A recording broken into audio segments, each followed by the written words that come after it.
Going live. All right. Welcome to Master the Game. I am Juice. Today we are talking to my good friends, my Patreon supporters as well, but more importantly, my good friends. Love these guys. Had the privilege of gaming with 2 out of 3 of them. One day me and Dave will play together. I'm sure of it. One day. But yeah, so by the way, Bill, your camera looks fantastic.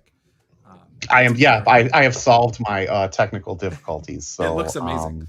Oh my god. Yeah. Let's be honest. It's not the camera. It's Bill. It's just me. Exactly. That's why it's so focused. See, that's why you're my favorite, Drake. I'm saying so. Yeah. You're glowing. Awesome. So obviously, none of this stuff would be possible without my patrons. You know, they've been awesome supporters, both just by being active in the community. Oh, nice, showing the mug off. That looks really good. Yeah, I still need to get one of those. I really like the turquoise. The turquoise is nice. So yeah. And then the shirt is cool too. I saw that. Yes. Yep. So I'm rocking the awkwardly nerdy one. I have the purple one too, but I haven't washed it yet, and I'm like, I'm a little weird.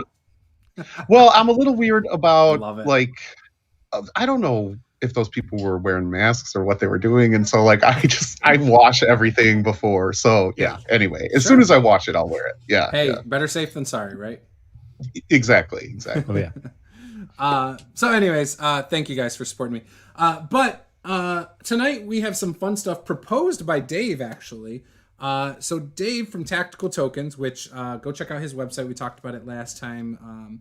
He's got some really cool tokens that you can dry erase on. You can also order them with logos and things like that. Different colors, different sizes, all really cool, very portable. I would say if you're going to a friend's house or going to a convention, kind of hard right now, but you know. But they will be very useful next year when you can go back to people's houses. Yes. So yeah, go check his stuff out as well. But yeah, so one of the things he brought up in Discord was organized play, whether it's Adventures League or something along those lines. Maybe it's Pathfinder Society. I know other games have been known to come out with their organized play systems. I've ran and played in those. I don't know what any of your experiences are with organized play. Have you guys done that before? Twitter scared me away from organized play, right? Like, and so here's what I'll say. I have never participated in Adventures League at all, ever, right? But man, you hear some horror stories online about Adventures League that has scared me off permanently. Like, and maybe that's me. Like, I should stretch myself and grow and give it a shot, but it just doesn't seem like my scene, my jam, or my style. So yeah. Sure. Anyone else with experience or no? The few times I've played it, I swear we spent more time arguing over how the rules were written or how they should be played out for a specific scenario, that the one crazy guy who wants to build the peasant torpedo or whatever it was, I forget the name of it. But like, I'm there to play. I don't want to argue about rules. Can we do that? Can we do that beforehand? That's what YouTube is for. So yeah, right. That's what tonight might be for. But yeah, my few experience with Adventure League, I was just like, I'm gonna go DM my own game. Like, I'm gonna go do it myself. I'm not enjoying it. So I have quite a few experiences. So I started playing the D&D Next playtest in organized play as a player. That was when I lived on the other side of the state, and the DM was fantastic. We had a large table of about 8 to 10 people. Honestly, that was a really good group. They were very regular. All those people would go every week. Some people would come, some people would not show up, but it was mostly the same group every week. The DM brought his daughter. She was a teenage girl, about 14 years old. We had somebody who had some kind of disability. I don't know what it was, but they were welcomed with open arms. They were allowed to be a little bit over the top with their character, which was great. There was nobody was told no, they couldn't play how they wanted to play, right? We even had dwarf hurling and things like that. That was just fun. It was a good role play group given the situation, right? Not everybody was like heavily into role play, but the ones that were able to exhibit that, and it didn't hamper anybody's fun. And I think that came down to a really good dungeon master. He also took liberties with like the adventures and stuff to, again, make sure it was a lot of fun for people. Technically, you're not supposed to do that though in organized play. It's kind of. I'm glad you said that because. Yeah, I'm glad you said that because I was going to ask you. So, do you feel that Adventurers League and organized play allows you to either run or play the game the way that you would prefer, the way that you would like? Because some of the horror stories that I've heard, and admittedly, again, I don't have any, I have no experience, but what I've heard is you can't necessarily, you sort of have to run it completely by the book, right? And you have to run through it fast. You have to touch on certain key points. Got time limits. I don't know. It just, right. So my experience playing in it was good. Then we moved to the side of the state. I didn't have a gaming group, so I was like, you know what? I will offer to run it. Well, I met the general manager of the store that I bought some stuff at, and I asked him if he had organized play, and he said no, they weren't doing it. But if I was interested, he would throw out resources and promote it and stuff like that. So I said, okay, cool. So I started running it. I had no idea what I was doing, but everything I read said you have to do it this way. You're not supposed to deviate. You're not allowed to this is it. It is what it is. Do it as written. This is the experience we want for the end user. Right. So, like there's no improv. There's no sort of leeway to embellish the story or take it in a direction. Yeah, like if there's not a tavern, you're not supposed to input a tavern. Like they're supposed to go through, achieve this thing, and so then you can dock the experience points, and they can take their character to another table and have a similar experience, as somebody else doing the same thing. The other thing I hated is there were hard cutoffs, so you could play the first 3 levels. And once your player leveled up to level 4, you weren't supposed to use a level 4 character with the first group. However, every week you have new people showing up playing a new character for the first time. So you never get to play beyond a certain level if, you know what I mean? And you're not supposed to say, just level your character up to 4 so you can play with us, right? So there was all that. And rules matter to me. So I was trying to stick to the rules of organized play as a DM. I realized it wasn't working out for me. So I finally just said, screw it. And I started running my own homebrew stuff. And we called it Adventurers League, but ultimately I was running my homebrew thing and trying out some stuff. Yeah. And we had far more fun doing that.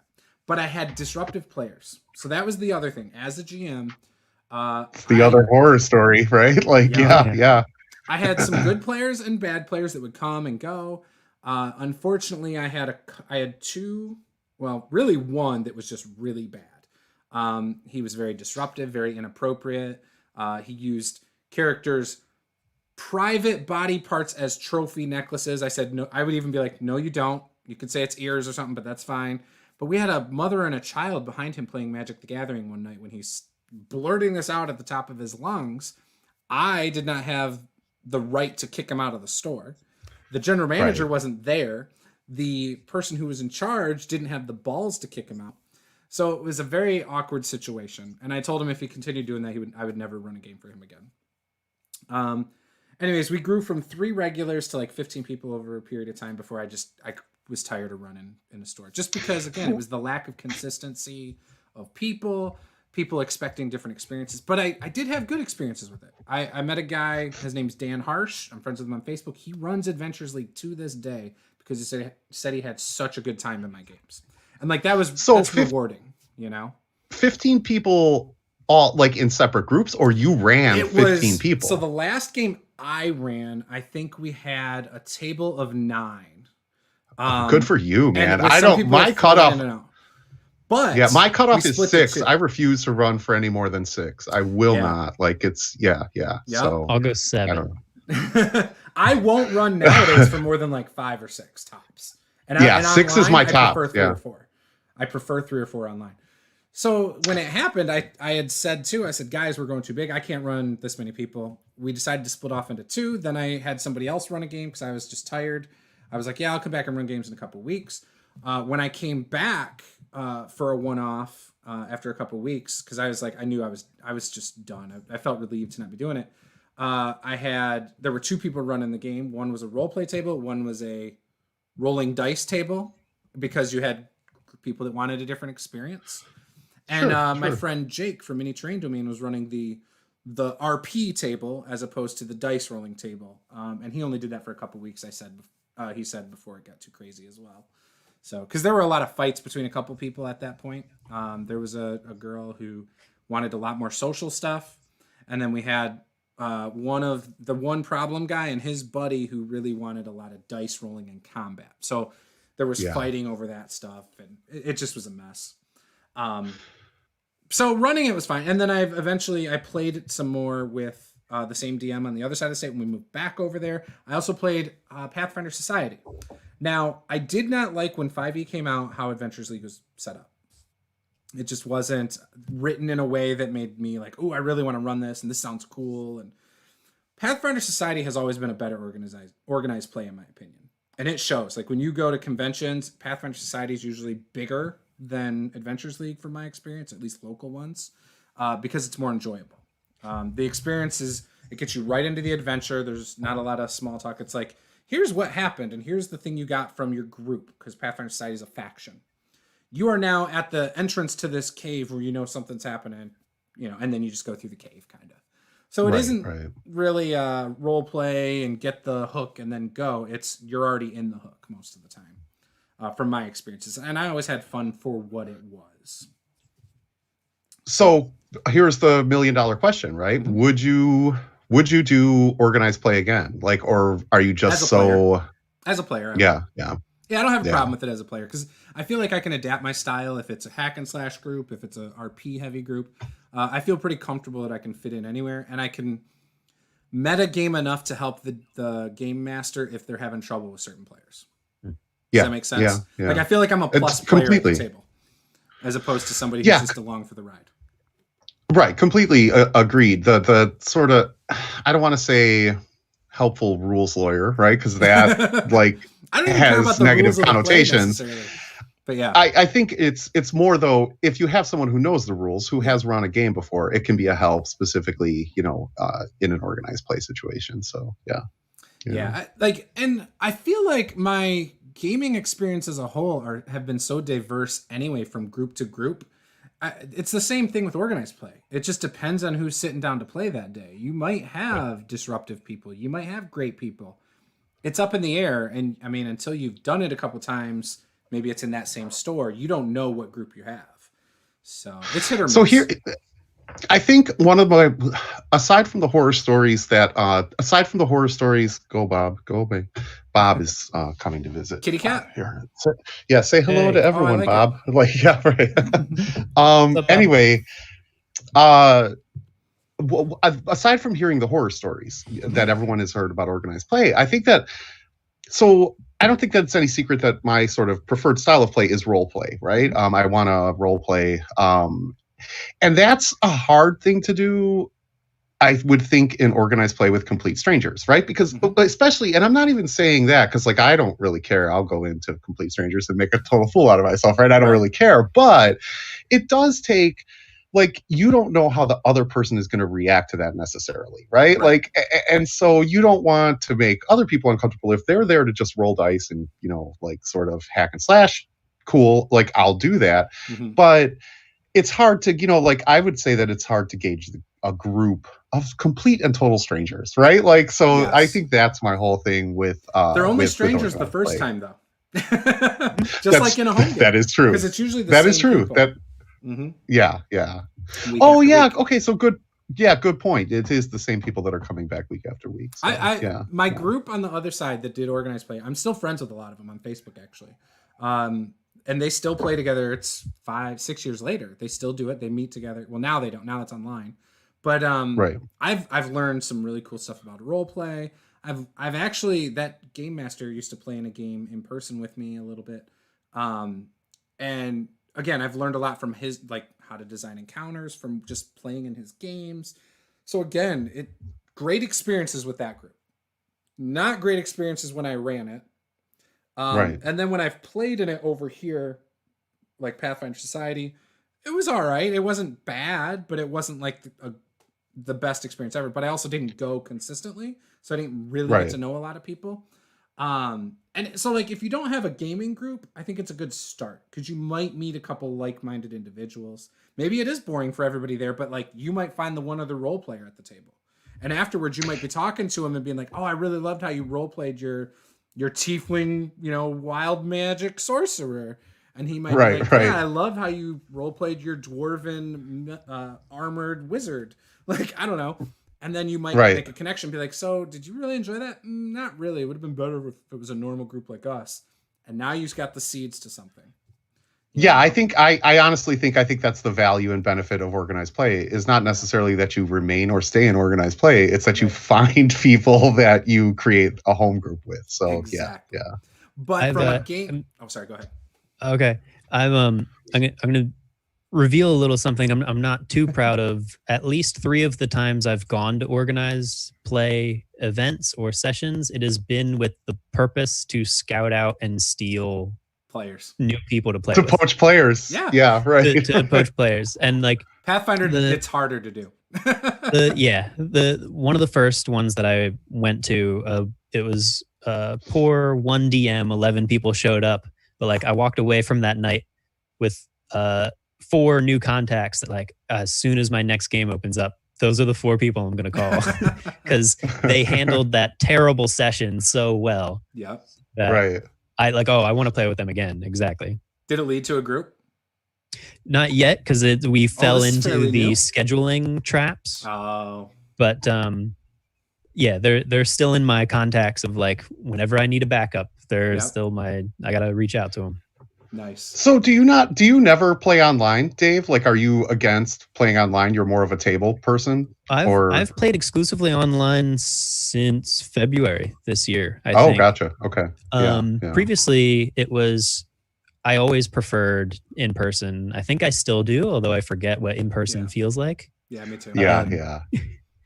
But yeah, I'm getting more and more adept with online play, and my ruminations on organized play started in me wanting to make something that resembled, Adventured League or some sort of organized play for my own online community, because it's getting harder and harder for me to run the connected long-term campaign. Yeah. But like my weekly schedule hasn't changed, just the stuff around it has. Mm-hmm. And I feel like it would be easier to do either like a West Marches style of here's the quest, who's in, or, whoever shows up this week, this is what we're doing. Yeah. Yeah. Right. Did any of you catch my chat with DBJ last night? I know it cut out abruptly, but he was talking about, he's got a game coming up like that where the premise is each session starts at like a command post or something like that, and it ends at a command post. And so that way you can run it episodic. And I was like, that sounds pretty good. I feel like that's the best way to do it anyway. I totally caught that, and I fanboyed a little bit. And you're gonna play in it. I'm playing in that game with DBJ. Yeah, right. So yeah. Nice. DBJ will be coming on again, by the way. We were talking about it. So what? Yeah, what? His power went out, or and his whole block, or whatever. Wow, just went out. Probably a brownout because it was probably humid or something, and people running the air conditioning. Yeah. But yeah, no, he'll be on again. And today I was talking to Dave from Nerdarchy. Dave from Nerdarchy will be on, hopefully in a few weeks. So I'm going to be working that out with him. I'm pretty excited about that too. I've been friends with Dave for 6 years. So. What's the story with the Nerdarchy convention? Is it still happening, or is it not happening, or what's the? Okay, yeah. At least not in person, obviously. They called it off. I don't know if they're trying to do something like online or not, but for sure, like the convention's moved to next year. I'll be there. In fact, my whole group for Descent into Avernus will be there. Paula won't go though, because I think it's going to be Halloween weekend. So you're playing in person, right? You're going to DM in person. I'll totally DM in person that weekend. But Paula won't be going, so she just doesn't want to miss Halloween with the kids. So understandable. Yeah, so she'll be staying back. So we probably won't play Descent, but we'll probably play something else at some point that weekend. Assuming Dave's not up to his ears in busyness, or not Dave, but Luke and the rest of the guys. Dave will be. I'm sure he will be. Yeah. I would love to play Yeah, a game with David. it's his convention. I think like everybody's Yeah. going there to. Yeah, right. He'll be drunk and hungover every day. That is also the reason for a convention. So yeah. No, it's gonna be a good time. But yeah, I fully expect him to be super busy. Yeah, I'm really looking forward to it though. My favorite part of conventions, I know a lot of people go to play games and stuff like that, but for me, it's always like talking and meeting up with friends that I know from online, whether it's content producers or companies that I know some people. Like that's my favorite part. You know, just chatting with people. So do you go to many? Do you go to the cons? Do you do the circuit? No. I don't have the kind of money. I went to, so I've been to my local one a few times. In fact, I used to volunteer because, you know, pays for the badge and then I'm there all weekend and I, you know, Yeah. get to do all that good stuff. But no, other than that, I've been to Gen Con once. That was a blast. And the only reason I even went to that is because Cody from Taken 20 paid for me to go. And the stipulation was I had to pick him up at the airport, drive him around for the weekend, and that was it. And I was like, yeah, Nice. no problem. I mean, at the time he had less subs than me. So, you know. Yeah. now he's pretty big. Right. That was when he did that Roll20 series. Yes. He just blew up, man. That was, and you got to give it to him. I mean, he SEO optimized the hell out of that. Like he like title tags. Like I mean, that series was everywhere for a while. Oh no, yeah. I'm not saying a couple. I'm absolutely not saying. I mean, it was a great tutorial, but I'm saying he did some really, really good titles, tags. This is brilliant. It was everywhere, all over YouTube. Yeah. He's still good at that. So it was funny. So Bill Allen, I met him that weekend in person finally. And it was funny because one night he's like, yeah, let's go hang out and stuff. He's like, oh crap. So my ride's gone. Will one of you be able to give me a ride back to my what it was like? It was a really was his the shady one? Maybe that was Michael's. Somebody was in a really shady place. I want to say it was Bill, but maybe Bill was just like 45 minutes out. Okay, Bill, have you not heard of Uber? I mean, has Cody not heard of Uber? Right? It was cool. I didn't mind it. I was like, yeah, let's do it. So I drove Bill back, and Cody was so pissed that it wasn't within 5 minutes. And I'm like, I'm the one driving. Like, this is fine. Like, we're talking about YouTube channels and RPG. Like, right. This is my element. Like, I'm with my people. Right. And so we're driving Bill back. And at the time, my channel was just tabletop gaming with Juce. And I was going to rebrand and focus and niche down. Right. Yeah, Michael was in the shady place. Yeah, Michael was in a weird place that was like, it was one of those, what's it called? I don't know. Anyways, it was like a apartment on top of a laundromat in the ghetto. And it was like you have to drive to this back dark corner of a parking lot, and he had to get out and like walk around to go up. And this sounds like an Eminem song. I don't like what. The beginning of the music video, yeah. Yeah. Exactly. Right. If you start talking about mom spaghetti, I'm out. Okay, like it's. But it was like that. But yeah, so we're driving Bill back, and Cody's like, "Dude, where's this hotel?" He's like, "I don't know. Let me pull it up." And he's like, "Oh yeah, it's way over that way." Yeah, it was 40 minutes away, and Cody was so mad. And I'm just like, no, this is cool. But anyway, so in that discussion, that's where I dreamed up the master of the game, like specifics of what I wanted. So yeah, it was awesome though. But yeah, that was a good time. Bill's awesome to hang out with, by the way. But he is a busy guy at conventions. So, I don't even remember what I was talking about. Oh, so no, I don't hit the circuit. I do want to start going to Gen Con every year at least, because that's where everybody goes. However, if this Nerdarchy thing takes off every year, that'll also be a place I want to go every year. So, yeah. And that's obviously East Coast. It's about like 8-9 hour drive for me. Because Philadelphia. Because it'll be Philadelphia. Yeah. Yep. Right. Yep. Yeah. So, I'm cool with it. But that's my favorite thing is going to conventions and mingling with people and getting to know them a little better. Basically, like what we're doing now. This is something I absolutely love to do. Love getting to know people and just talk shop basically. So yeah. Organized play, going to steal players though, totally a no-no. I'm just kidding.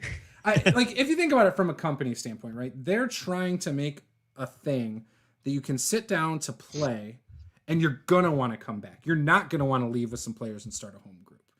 The problem is I don't think it is satisfying. in a lot of cases. I could see why Pathfinder Society might be for a specific type of player. From my experience in the past with Adventures League, it's not satisfying, and I don't see how it can be unless it's seen a lot of overhauls personally. So yeah, I wouldn't recommend it unless you're actually trying to find players. Adventures League at least. And then if you like hack and slash, Pathfinder Society is perfect. So there were some other things that we were talking about. One of them was also fall damage. So I thought this was interesting. So Dave, you brought that up, and you said you've implemented, or you're considering implementing, like a save or die mechanic after a certain height. Yeah, because one of my players in my regular game brought it up. They just wanted confirmation that the maximum was 20d6 from 200 feet up. And I was like, wow, that seems really small for falling. But I agreed with a comment you made in the Discord of like, people have fallen from higher heights and survived. Like, there are stories of failed skydiving incidents where the person still still survived. So the mechanic I was thinking of on adding is first my own couple people that I was talking to earlier were like, yo, you could just increase the dice, but you also got to think about, if you're at the table, do you really want to roll that many and add that many up and all that? So I figured, okay, keep the 20d6 cap, but at every X feet up or in addition, you add a death saving throw to the end of it. So let's say I haven't figured out the math yet. I haven't played around with the numbers yet, but like for every, I'll say like 100 feet up, just to keep the math easy. It's another death saving throw, and not a failure or a save. It's just a roll. So you could stack up 100 death saving throws. There's still that extremely minuscule chance you'll keep passing. Right. Or if you cap it at, as soon as you make 3 successes or 3 fails, there's a whole bunch of different ways you could play it. But that's what I was thinking of adding to the fall damage is, if you're high enough, it just, even if the damage doesn't kill you, you gotta do a death save. Right. And every bone is broken. You're paralyzed for the rest of the campaign. Yeah. Yeah, I don't know, because like I was even trying to think. I mean, I've never had to worry about falling from even close to that in a game. Like, I mean, the worst case scenario would be like if you jump onto a dragon's back or something, right? I mean, that's really the only way you're going to fall from well over 200 feet, I would think. Or I guess you could be on like one of those island castle things that floats in the sky or something, or an airship. But I don't usually play games with stuff like that, it seems. Yeah, I'm not creative enough to have those scenarios in my game as often as I would like. Right. Maybe you fall off a cliff of a mountain, I guess. Yeah. But how do you just fall? It's got to be like something throwing you, right? Yeah. Or a natural disaster, maybe. Yeah, or you have the key fish example, if anybody knows that. I don't know what that is. It's a Critical Role reference, unfortunately. Oh yeah, I need to watch that still. That's a small. You haven't seen Critical Role at all? I've watched the very first crappy audio episode like 6 times, and I don't remember anything from it. I need to just skip to season 2. That's what it comes down to. So I'm trying to remember, and I'm actually trying to look it up. If there's anybody out there besides me, right, that digs BX D&D, there's a mechanic for falling in BX, and I think it's 12. Like if you reach 120 feet, you reach terminal velocity. That's it. You're dead. You don't even roll for dice anymore. You're just dead, right? Like there's terminal velocity in the game, which it kind of plays along your thoughts, Dave, in terms of a death saving throw. It's just that you're being nicer and you're offering the save. I think with this, like there's no max. It doesn't cap out. It's basically just you're dead if you fall from, and I think it's 120 feet. I think because it goes in increments. Unless D6 for every like 10 Featherfall or something. Well, Featherfall didn't exist in BX. So so it's like D6 for every a 10 fly spell. No. it's D6 of damage for every 10 feet fallen, but over 120 feet is insta death. I think. I'm sure I'll get it wrong, and people are gonna just like totally lambast me. But there's definitely an insta death in BX in the older school. The only time I feel like I've encountered a concern of falling was Firefinger in Tomb of Annihilation. That is it. Thanks to Terrafolk trying to grab us and throw us off. My character had a climbing kit, so didn't have to worry about it. Because even if he was pulled off the mountain cliff, he'd just dangle by his, climbing kit. And Bill even mentions he plays a lot of mountain adventures recently, so it's been a big element. So yeah, I can see how it could be. And I've even given advice to people when they're like, "Oh, my fighter's got like, a 22 armor class, and I can't hit him." And it's like, well, throw him on a mountain and give him an opposed athletics check. See if he can stay on top of the mountain. Like, have some fun with it. Like, challenge him. So yeah. But yeah, now I feel like I need to do more with that. Yeah, use the environment more. Yeah, for sure. Especially for falling. Or water. Like, I was talking to, who was it? Maybe it was DBJ. I don't remember. Talking about like fighting underwater. And how difficult it is. I don't know what the rules are for 5e and fighting underwater because I've never. I just ran almost a whole campaign of underwater combat. That's what the players wanted, and it was rough. Starting out, yeah. Do they have like half movement and everything's half damage or something? Well, the stipulation is that like if you're not an aquatic creature or you're not, you don't have a weapon designed for that. Yeah, it's either disadvantage or half movement. That kind of stuff. But they all played aquatic creatures and things that could breathe underwater and move underwater. So I was like, oh, I don't have to worry about it. Right. But, there should be some sort of mechanic that actually makes that's the only time spears are actually worth anything in the game, right? Like it's for underwater. Like because like spears are kind of like the forgotten sort of weapon. Yeah. They should count. They should be better underwater. You should have an auto advantage when you use spears underwater. So well, it's thrust. I think it was DBJ. He said thrusting weapons. Any thrusting weapon is normal underwater. Everything else is not. It's at disadvantage. Right. And half damage. Yeah. Yeah, like slashing and bludgeoning is disadvantage. Piercing is normal. Yeah. So that makes sense. It's an element I want to incorporate. And I started thinking about it. I'm like, well, what video games had this kind of stuff? And then I'm like, well, Final Fantasy had it. Ocarina of Time, Legend of Zelda did. Like, so maybe I can incorporate some stuff like that in my home games. So I take inspiration there from video games a lot. What was that, Dave? The hardest part for me with the underwater combat was the 3D element of it. Now suddenly everybody has fly, like they can swim up or swim down, or if they're have heavy enough armor or heavy enough equipment, they'd continue to drop round after round if they're not actively going up. So that 3D environment on a 2D plane was a bit difficult to. Yeah, great. I didn't think of that. Great point. Like, how do you represent that on Roll20 or on a battle mat? Like that's actually a really good point. Yeah. Yeah, I didn't think of that either. See, we need a virtual tabletop that's 3D rather than 2D. Well, I've got a solution to share with the tokens, but I'm not here to plug. I'm here to hang out. That's a future video. Yeah. Yeah, no, that's cool. I like that. And actually, tactical tokens, you get a bunch of blue ones. That could be how many levels up or down. Well, you could almost come up with. Yeah, that's what I was gonna. Right, that's where I was going to. You could either stack them or get sort of clear plastic stands to put to represent height in the water. Mm-hmm. Yeah, right. So they have those too. You can get like the big ones, like that are like 9x9 or not 9x9, but 3x3. Every time I look for them, they're sold out or the price jumped up. So I will say one thing. I bought the Litco torches or whatever because they were like $5, and they're stupid. They fall apart like as soon as you touch them.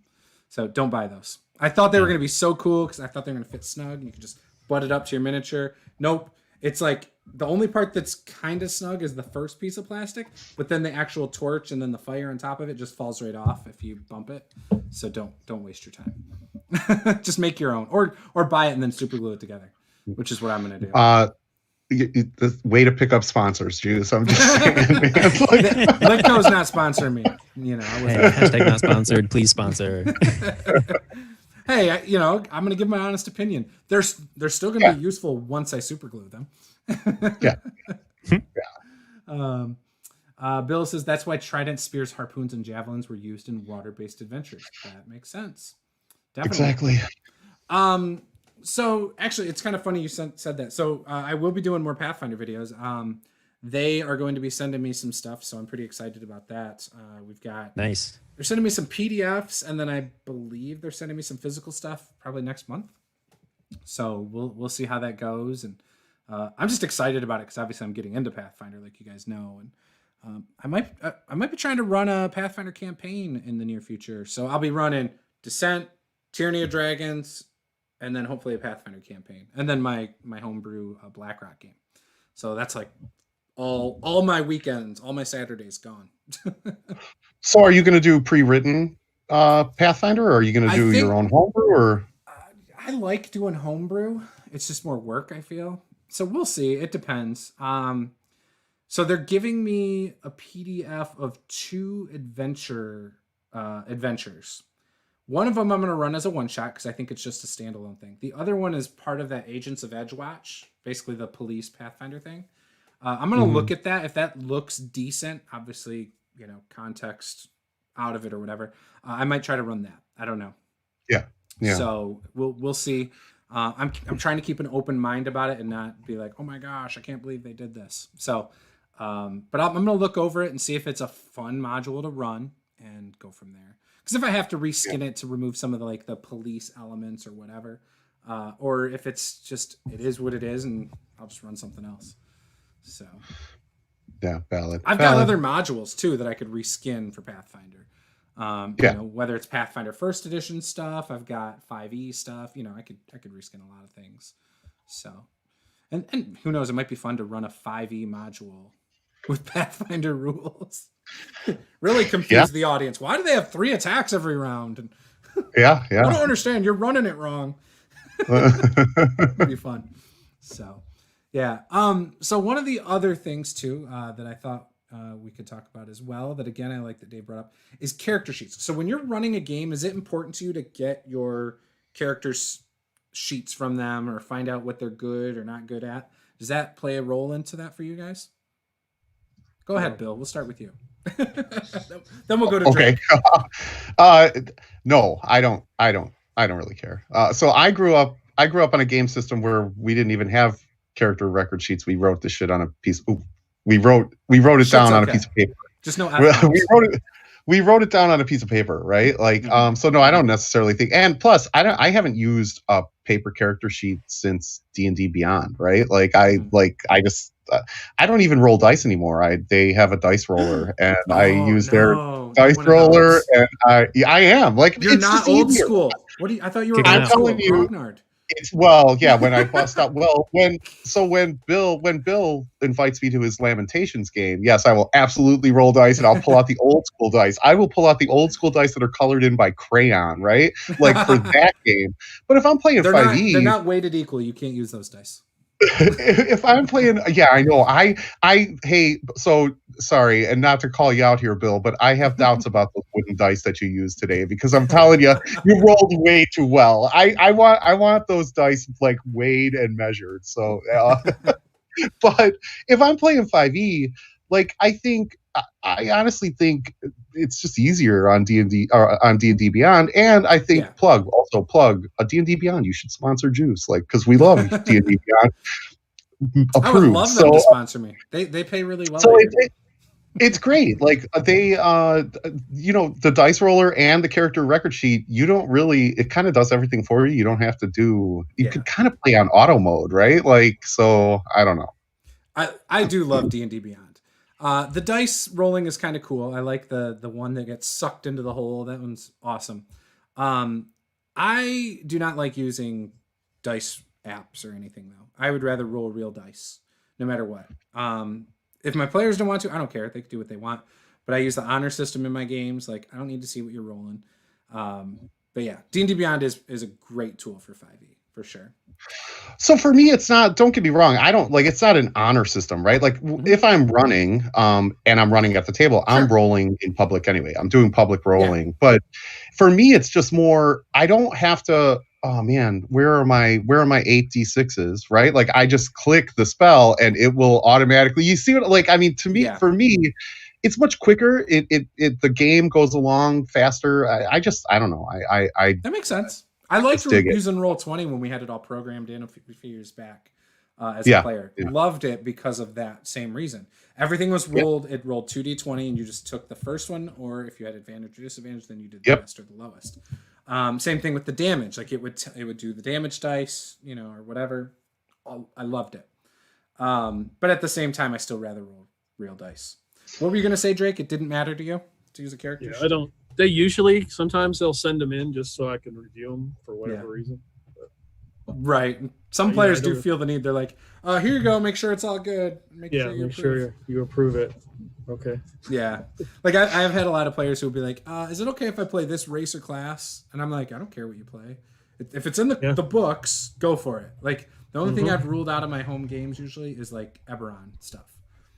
Just because there's more like tech-based stuff, and I don't see that in my fantasy too much, or don't want it in there too much.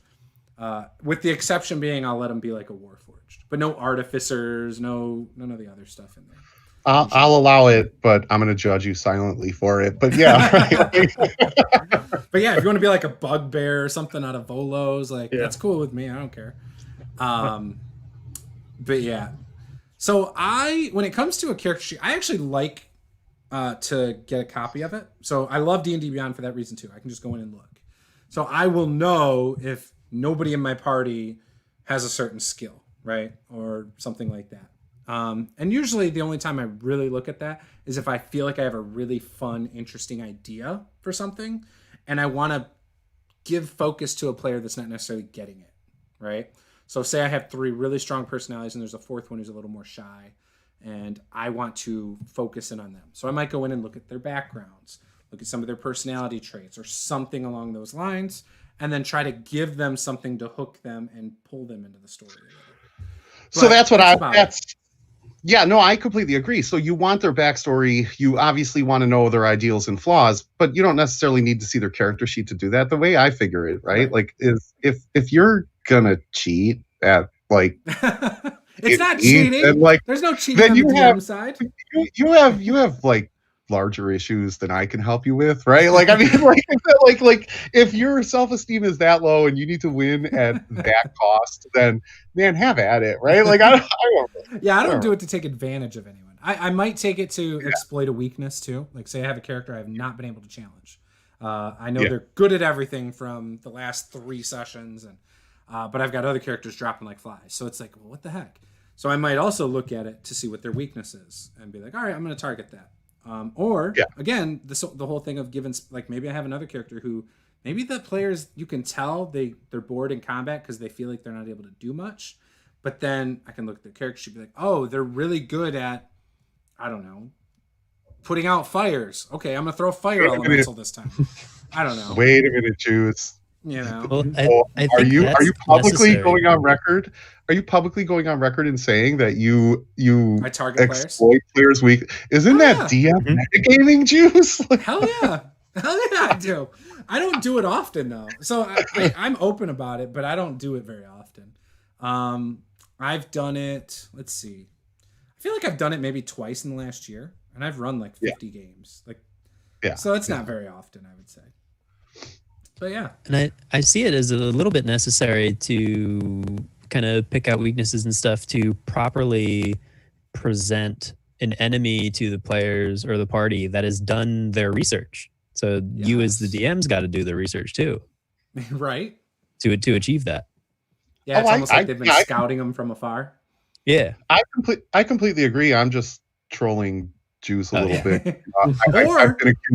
I've been accused of being a player hater, right? Like, and I'm like, I don't do that. Nudge. I don't do that. And Juice is publicly claiming that, like, yeah. So I do, but here you go. Here's your curveball, though. I do it to make the players feel more special. Well, there you go. Yeah. That's my whole thing too. I'm just challenging you guys. Like nobody wants to win a video game on easy mode. Like come on, you have to. I play a lot of my games on easy mode. I just want to know what the story is half the time.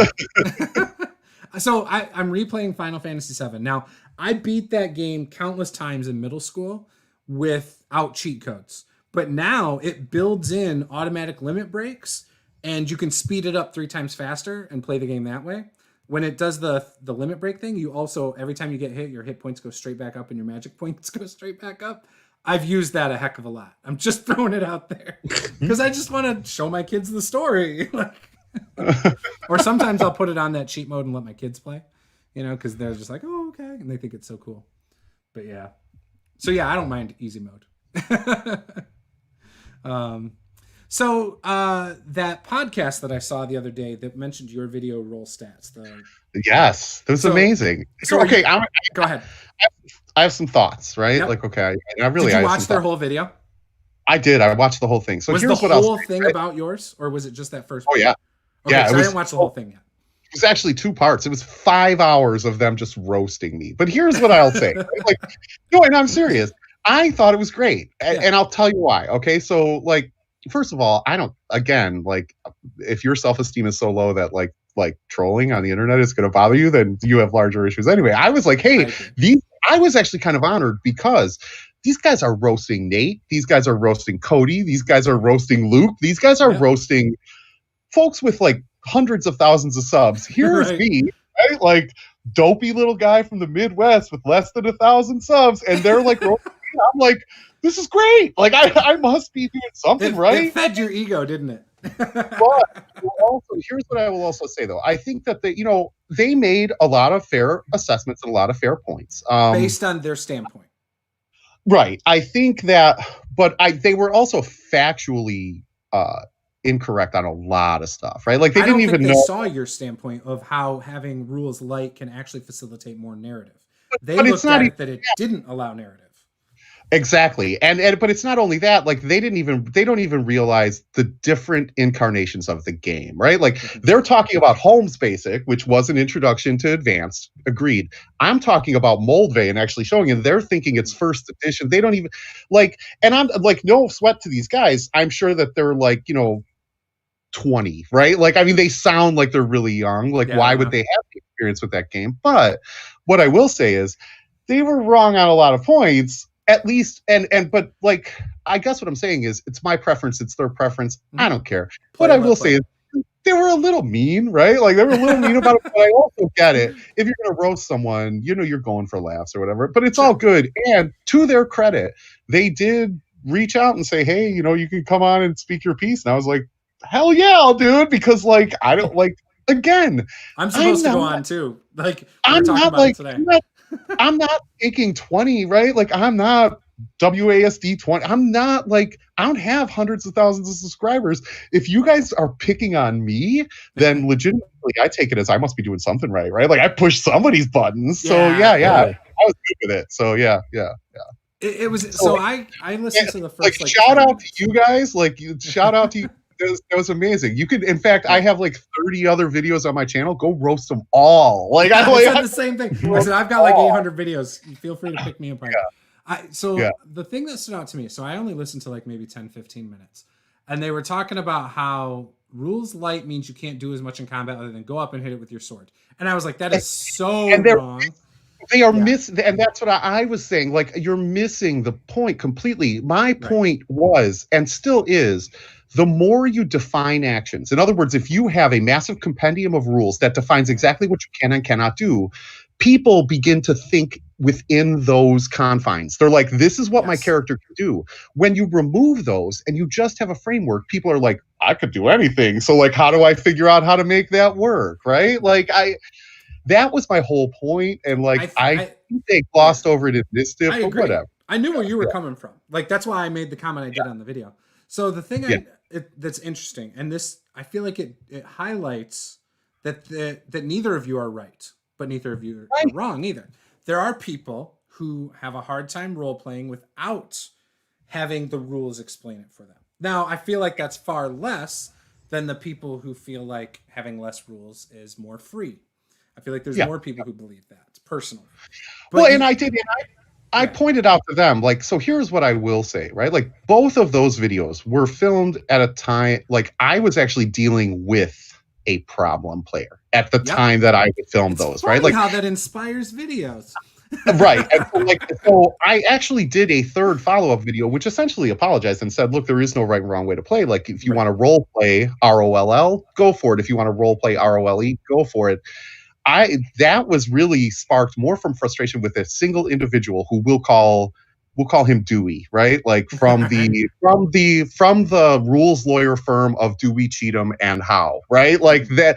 This guy was just not fun to play with, and so like I think I was feeling a sense of frustration there, and I was talking to my measly, crappy, less than 1,000 subscribers who are all grognards and like BX players, right? Like, I mean, like I didn't think Apparently that Mathfinder, I didn't think Mathfinder folks were going to come and go, you must follow the rules. Like, I was like, okay, like, sure.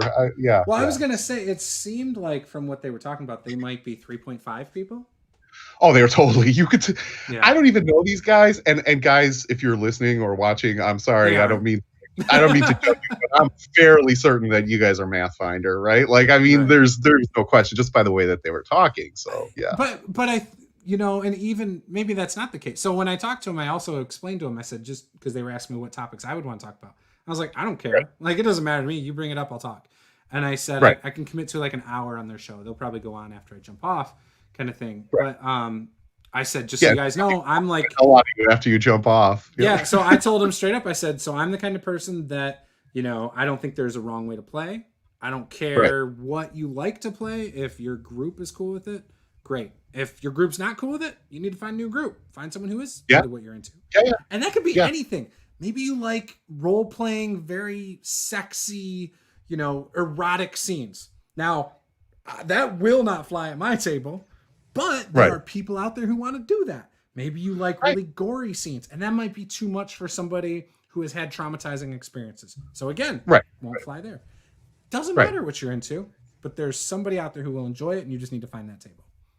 And so I told them that, and they're like, well, we believe the same thing. Like, it's almost like they backpedaled on how their personalities came. But I will say, to have a strong opinion in a situation like a YouTube channel, a podcast, radio show, is better. I mean, it's having a more polarizing, strong conviction on something comes across better because it creates engagement, makes people relate to you a little more, and some people just despise you and want to see the train wreck every week.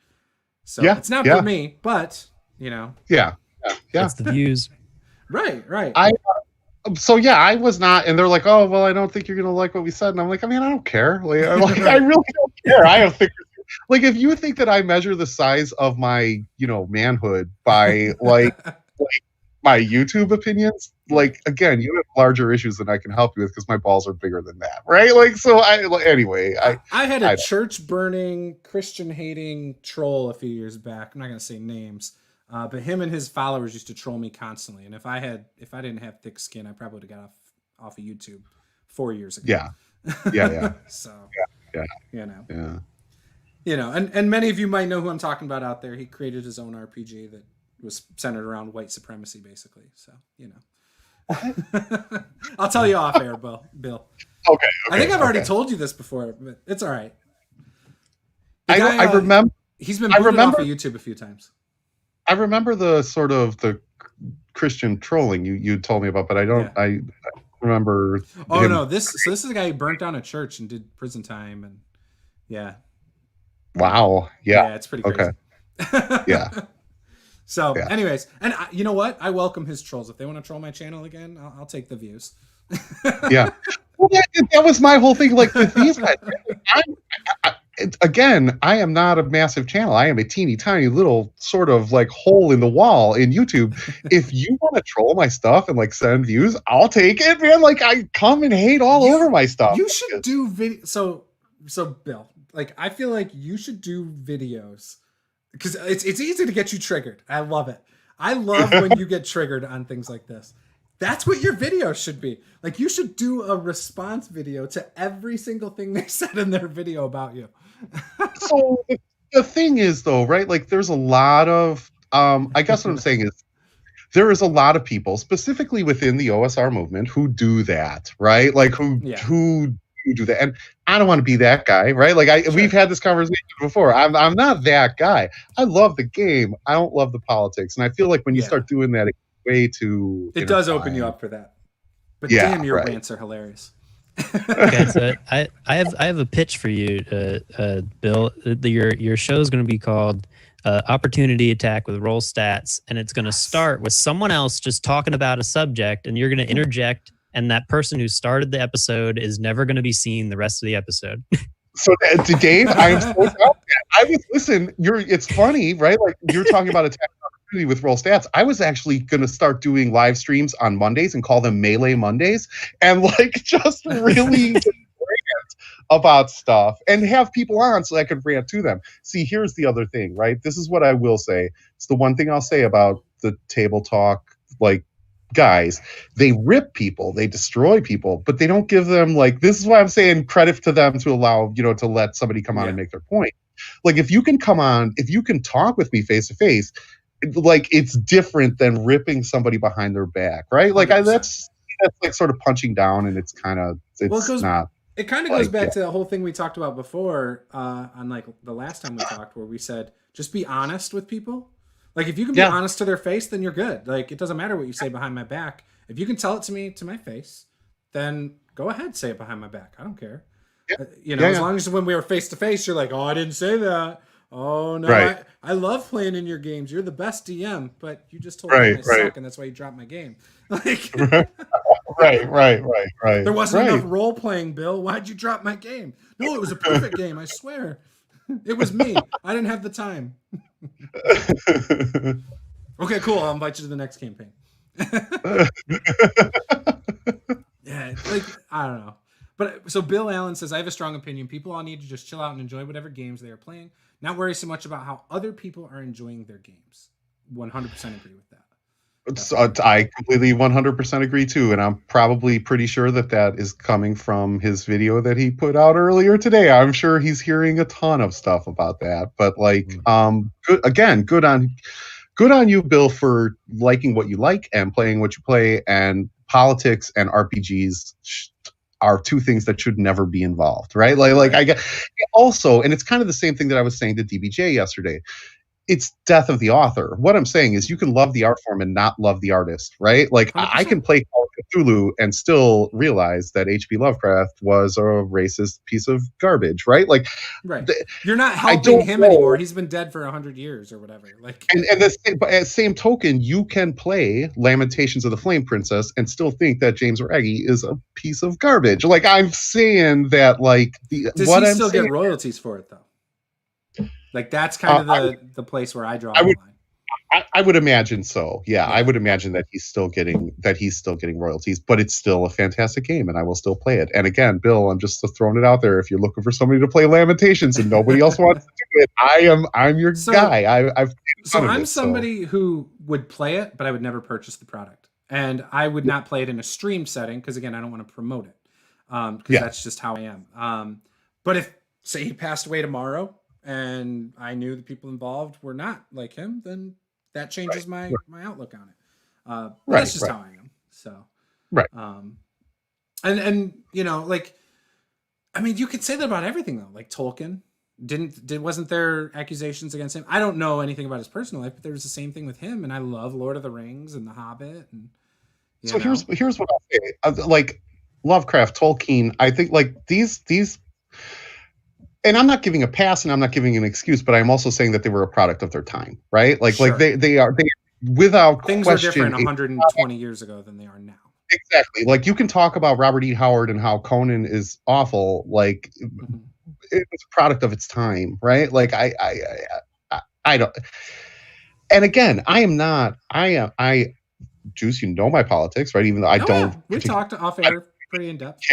Talk about politics online, right? Because it's stupid, right? But like you wait, you're not going to change everyone's minds to believe what you believe? Exactly. But I'm not defending nor am I denigrating a piece of artwork because the artist was a piece of garbage. That's, I guess, all I'm saying. So, Sure. yeah. You can acknowledge that something is good or interesting, no matter who the scumbag is behind it. Right. Exactly. Right. Like without 100%, without question. Yeah.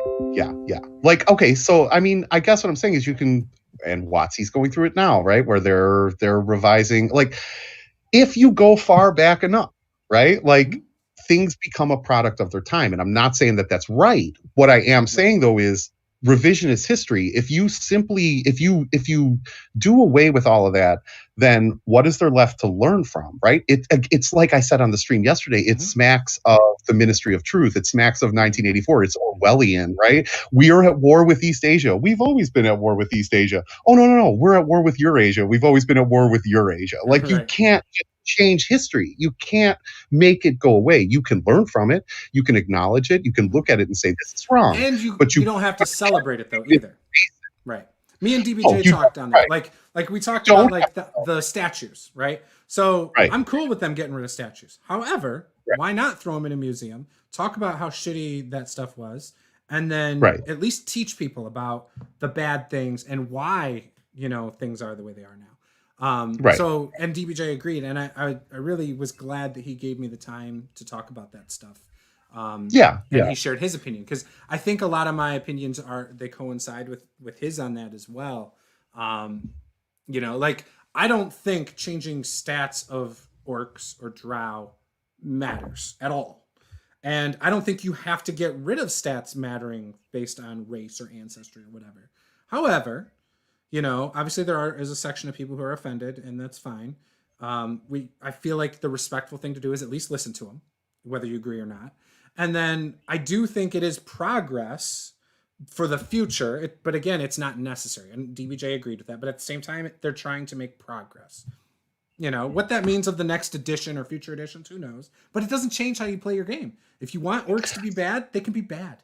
Like, I completely 100% agree, and I'm all for progress. Yeah. What I'm saying is you cannot sacrifice history at the altar of progress. Yeah, you're going to burn first edition books and second edition books. We shouldn't burn them. Right. Because that, I mean, again, that's it's not been good times in history when people have done that, right? Like, I'm just saying, like, when people try to control the narrative, it's bad. Yeah. I'm going to say something that's going to sound really bad simply because of the way the alt-right movement is right now, but I firmly believe this, right? Like, I may not agree with what you say, but I will defend your right to say it, whatever it is, right? Like, I guess what I'm saying is I might think you're an idiot, and I might think that you're stupid, and I might think that you're a piece of garbage, but, like, you have the right to voice your opinion no matter what it is, right? Like, sure. So, because as long as you also know there might be consequences to what you say. But once we start pulling that back, once we start sacrificing civil liberties at the altar of progress, then what happens when the political group that you happen to believe in is no longer in power, right? Like so you can't have it good one way and then be against it when the other group's in power. Yeah, I agree with that. Right. But yeah, like a lot of things that people say, like, you are allowed to say what you want, but if you offend someone and they punch you in the face, that's a consequence of what you said. Oh yeah. No. Right. 100%. Yeah, 100% agree. Can't just be a jerk to people just because. Yeah. Like if someone comes up to me without a mask on and coughs on me, I'm punching them in the mouth. Like, I already got their germs on me. I might as well get it on the rest of my hand. 100% agree. I think that the tendency to erase portions of our history that is problematic, right? Like I that's a slippery slope for me, and that's that. And again, that's all I'm saying. That's 2020 in a nutshell, right there. Yeah. So bringing it back to RPGs. So conventions obviously aren't happening this year. I mean, do we foresee them coming back early next year, or even coming back next year at this pace? So I do do digital marketing, but I niche in higher education. What I will tell you is that they're like, well, and Bill Allen is on the stream. He's going to tell you schools are not coming back, right? Like school, there is no school in fall, right? Like there is no in-person school in fall. I guarantee you, right? And I don't know. Some places are saying that it is going to happen no matter what. But I feel like teachers are going to quit. So like Florida and Texas aside, right? Like, like that doesn't tell my politics, but I don't know what else. Like those two states aside, I don't think you're going to see anybody back. I don't think you're going to see anybody back on campus in school. And because let's talk about it for a second, right? So we're talking about fall. It's going to be the height of flu season, right? Like, right? So everybody's going to be sneezing, coughing. It's going to cause complications due to COVID. Like, no, I think we're shut down. I think we're shut down from fall through winter. I think we're not coming out of the shell until next spring or summer. Like, really, really. So you think we still might have like a Gen Con next year, if you had to guess right now? I'd probably say no at this point. I think you're probably looking at 2 years until things go actually back to normal. That's kind of what I'm thinking, because by the time the vaccine, so the vaccine, once it's approved, right, it goes through what? Medical people first. Then it goes to the younger people, right? I have absolutely zero. They obviously prioritize healthcare people first, because they're so focused on it. But then once it gets to the normal public, it's going to be a while, because you're not going to just have enough for everybody. It's going to take a while to manufacture it. I don't think we're going to have Gen Con next year either. Sorry, Bill. I know you don't want to hear that. I'm just assuming that's the case. I would say fall, at least fall next year, before things maybe start to go normal. I agree. I 100% agree. Yeah. That sucks. And yes, absolutely. You are welcome. I'm telling you, old school guys, us grognards, we have to unite. Like, it's just a thing. So yeah. So on Twitter, I asked a question. I said, "What is one character concept you have not played?" Now I already know what your answer was, Bill. Do you have a different answer other than the Wild Mage Sorcerer? No, because I'm playing the Wild Magic Sorcerer, but I also think. So Bill is in the chat right now, and he said that he has never played a wizard. So I think we need a wizard in the Tyranny of Dragons campaign. And I think that Bill. Do I even have in that game? I don't even know how many people are in there. I'll have to look. Let me double check. But yeah, keep going. Yeah, you're fine if you want to. So what would be your other one other than a Wild Mage Sorcerer, though? So I have, and people are going to laugh at me, right? Like I have. So I've never played a Wild Magic Sorcerer, although I've played a Sorcerer before. I have never played a Ranger in 5e, and I have never played a Bard in 5e. So I would suppose I would play one of those two, simply because I've never played either. If I had my choice, I'd probably play Bard before Ranger. Ranger, and man, people are going to hate on me for this too. See, you trigger me on purpose, Juce. People are going to hate on me. I just feel like the Ranger is boring, man. Like, it's just a distance fighter. I don't know. Maybe that's most people don't like Rangers in 5e though. Yeah. Well, what about you, Drake? Do you like Rangers in 5e? I've got a Ranger in one game. He's kind of he's not very good, but it's now a running joke, so it's actually enjoyable to play. So he's not very good. So in other words, he's just a Ranger in 5e. Yeah, he doesn't. I mean, I don't roll well. I think I rolled for the stats. I keep the DM keeps saying you can take the change and take the standard array. I was like, no, right. We'll just stick with him, and he just, he's tragically bad. But now that's kind of like canon. So right. And he's based on Joe Friday from Dragnet. I don't even nice. know what that is. So I don't, again, like Bill, you know this, I don't have a problem with inferior characters. Like, I don't care if someone wants to play a weaker character, that's fine by me. But if I know a player is upset about it, I will offer to let them do point buy or stat array or something like that. Because I don't want someone to just be miserable with their character and be looking forward to the next one the whole time they're playing. You know? Yeah. Because that's not fun. And if it's because of stats, if it's because of whatever, then so be it. Like, I've even played games as a player where a couple sessions in, we've realized, well, the thing I thought I was going to be really good at, that person's better. and I don't want to, overshadow them, and I don't want them overshadowing me. So now I'm starting to carve out a new niche. Oh, wait, that's what this person's doing. Crap. You know what I mean? Then I'm like, well, I want my character to die. I want a character that does something that's theirs. So I've felt that way at a table before. And so I try to allow that for my players as well. So you said you felt that way in the Provokers, right? Like you actually wanted to. So in Provokers, I just grew tired of my character. So when it comes to characters, I get kind of like ADHD. So for me, I need something to change over a campaign. I can't play the same level character with no evolution of just the character itself or stats. I need something to change. Sure. One or the other. And so little thing for people out there. So with Provokers early on, because Matt does a slower leveling up progression, and that's cool. I didn't have a problem with that. I accepted that. But I did grow bored with he's my favorite character I've ever played. However, I did grow very bored with him, and I did pitch a couple things to Matt. I said, what if he's not actually a normal character? What if he's a spirit? Like, what if he's been here to help create this group, and really he's just a god or something in your world, and so at the end of the campaign or whatever, like, he can just fade away, and it'll be like this whole time he was not physically there, right? That was awesome. What did Matt? Oh, no, he didn't like that. He didn't like that. And so I pitched that. So then I said, okay, well, what if I actually started role playing some stuff where, like, when I would do spells, I don't know if you ever caught it, but like he cut his hand one time to cast a spell. I started trying to like dabble in like blood magic because I was going to make him go evil.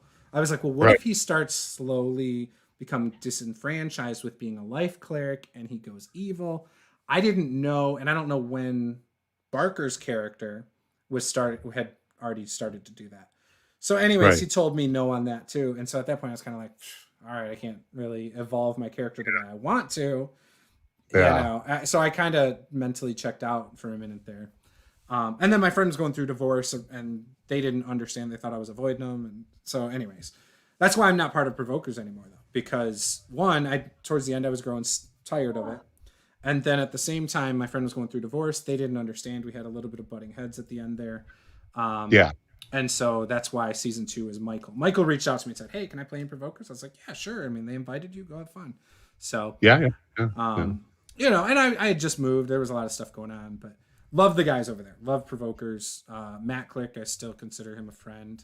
We're not as close as we were, obviously, but it was a great campaign. It really was. And I just, my character ADHD kicked in because we played for like 2 years.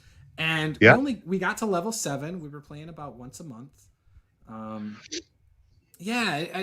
It's just hard when you're told no, you can't evolve your character how you want. It's weird, and I know that you're not casting any negative connotation whatsoever. No, I love those guys. It is odd. I would not expect Matt, and I don't know Matt, right? Like clearly, I don't know Matt, right? But I don't remember the full conversations either. And seeing him as a DM, I'm surprised that he would not, allow you to sort of stretch your legs. Well, and I don't think he necessarily said no necessarily, but I think you could tell he didn't want that. You know what I mean? Like it was that's not what I have in mind, and again, maybe Barker and him already worked out that his character was going to go through that, and maybe it would have been too close. I don't know. It just so we were talking about, well, where do you see your character going? And I remember it felt like the 2 or 3 things I pitched he didn't like or wasn't into, and so then I kind of felt like, oh, okay. And so then I was like, well, what am I trying to pitch here? I'm putting all this effort and energy into thinking of this, and I got nothing. I will say, here's what I will say. People talk all the time about Critical Role, and I love Critical Role. Like I'm not a critter. I love Critical Role, but I'll say the best. I'm going to tell you right now, the best live action role play that I've ever seen on a stream was Barker in that first season of the Provokers. He was. I remember just watching that and going, yes. These are the players that I need in my channel. So many quotes are stuck in my head from that campaign. Yeah, I know. His role play was better than Critical Role, right? Like it was, So So again, my favorite gaming memories are from that campaign. Like almost every awesome, like the best sessions I ever had were in that campaign. Like some of the Yeah, best watching fellow players role play and stuff was in that campaign. The story that the game master weaved was the best one I've ever played in. Like that's not a knock on anybody else I've played with. Like I just felt like there was something about that season. I tried watching some of season 2. I couldn't get into it. I think also because there's honestly there's jealousy. Like I'm jealous as shit I'm not in it anymore. Because again, I love playing with those guys. Who knows if I'll ever play with all of them again at the same table. I hope so. That'd be awesome. I even pitched last year on Twitter. I even mentioned, hey guys, we should do get the season 1 group together for like a one-off. Because I wanted that feeling one more time, you know. It was so much fun. But who knows? Maybe one day we will. I hope we do. So again, I would play with all of them. I have no hard feelings about any of it. So yeah. Just in the time, I feel like the character at the time I grew tired of him, the way he was. So and I didn't have a good direction moving forward that everyone agreed with. That's kind of what it comes down to. So, right. Yeah. Right. Well, speaking of which, do you guys have a favorite campaign you guys have played in that like just stands out to you? In terms of playing, I think one that ended a few months ago for me, it's just a home game with a few friends. We went for I think 2.5 years before that campaign ended, and such a good group of people where I only knew the DM, everybody else totally brand new people, and I definitely left that table as friends. But to speak to your character ADHD point, the character I played for that campaign cured my character ADHD. I played at the time was Homebrew, and then Kobold Press, makers of Midgard setting and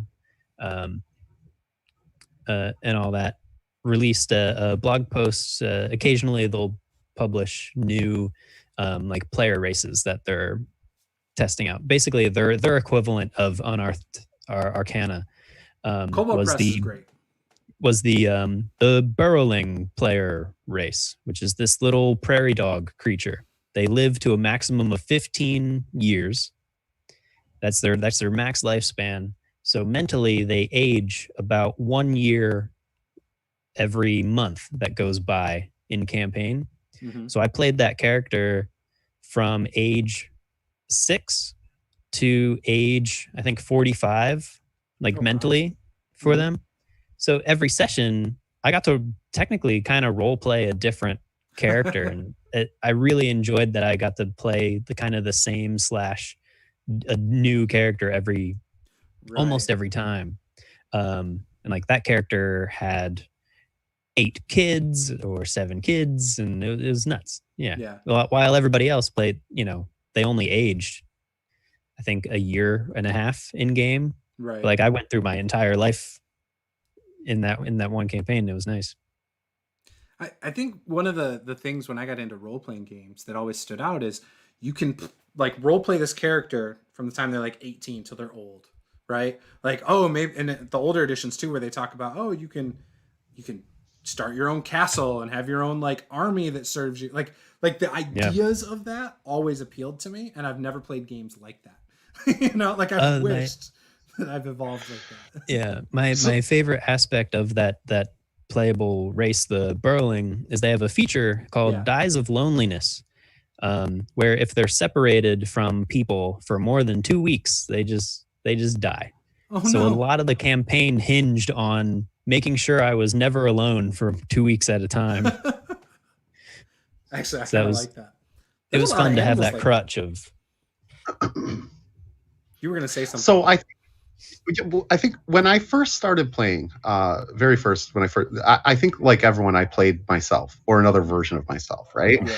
I think that's where the whole OP thing comes from, and not to take it down that avenue, but I think it's like, I want to play an idealized or better version of myself, right? So like I was always a human fighter, or like you play yourself. And I don't think that I really began enjoying role-playing games until I realized it's much more fun to play something completely different than yourself, right? Like, so for example, the Rad Wasteland game that we had played in, you were saying, right, you ended up with the I was the woman, robot. and like nobody ever really cares. Nobody wants to play like outside of their gender or out, like, Yeah, I don't. and I'm like, man, I don't care.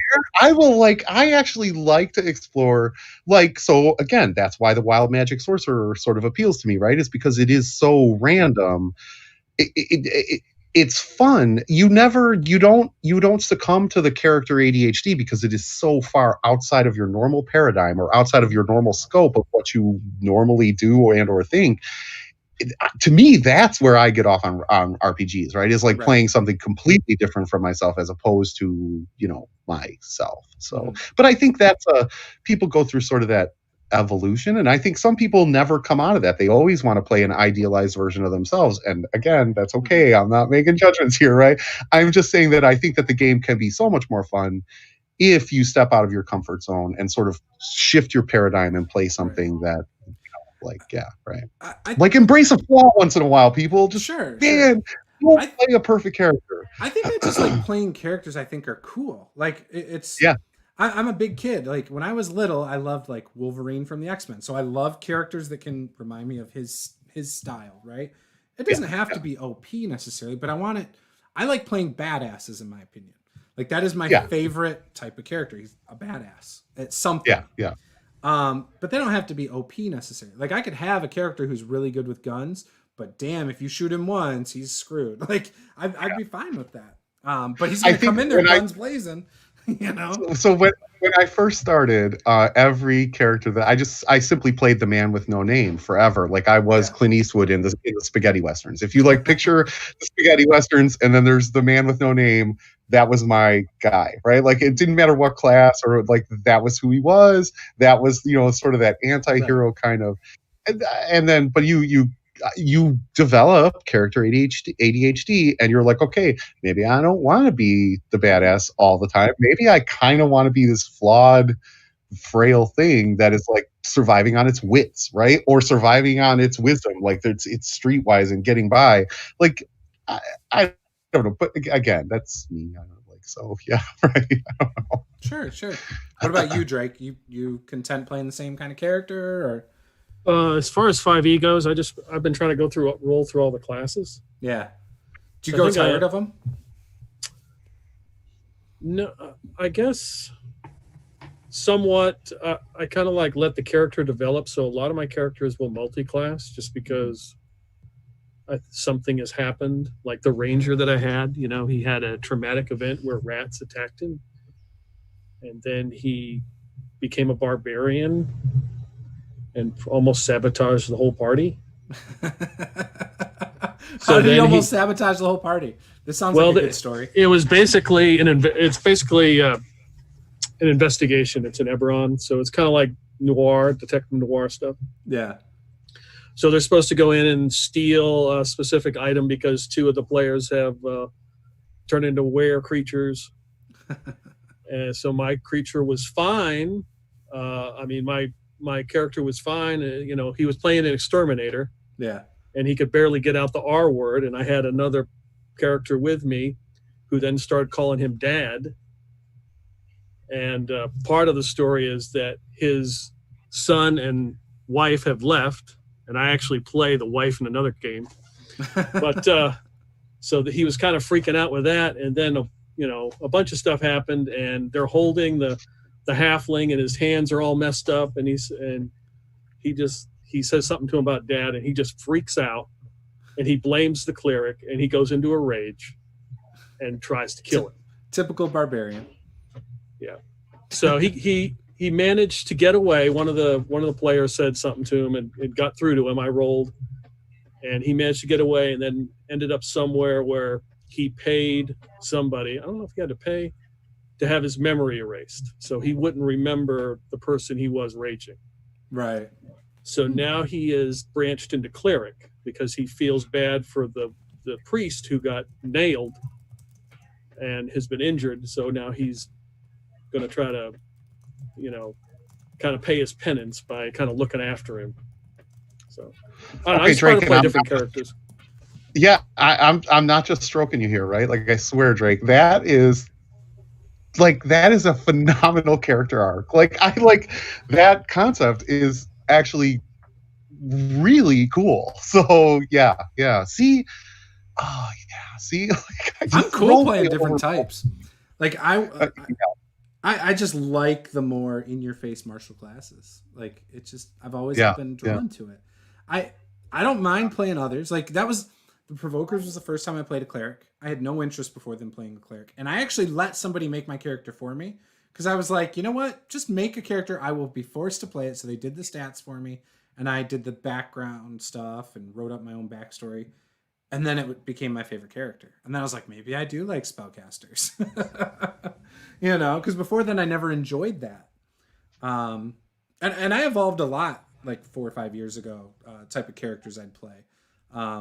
You know, like, or the type of game I like. I like that was when I discovered player agency, like really for the first time. Like when a player's adding to the scene, maybe they are like, yeah, my character knows the bartender. Oh, okay, really? How? You know, like I love when players do that stuff and they make the connections for you without you having to make something up on the fly of how they know them or why they give a crap to be here. You know, like players giving you the reasons is the way to go, I feel. And not a lot of players do that either. Like that's also my biggest complaint about RPGs. Not enough players take player agency, you know. I agree. I don't think they know how, though.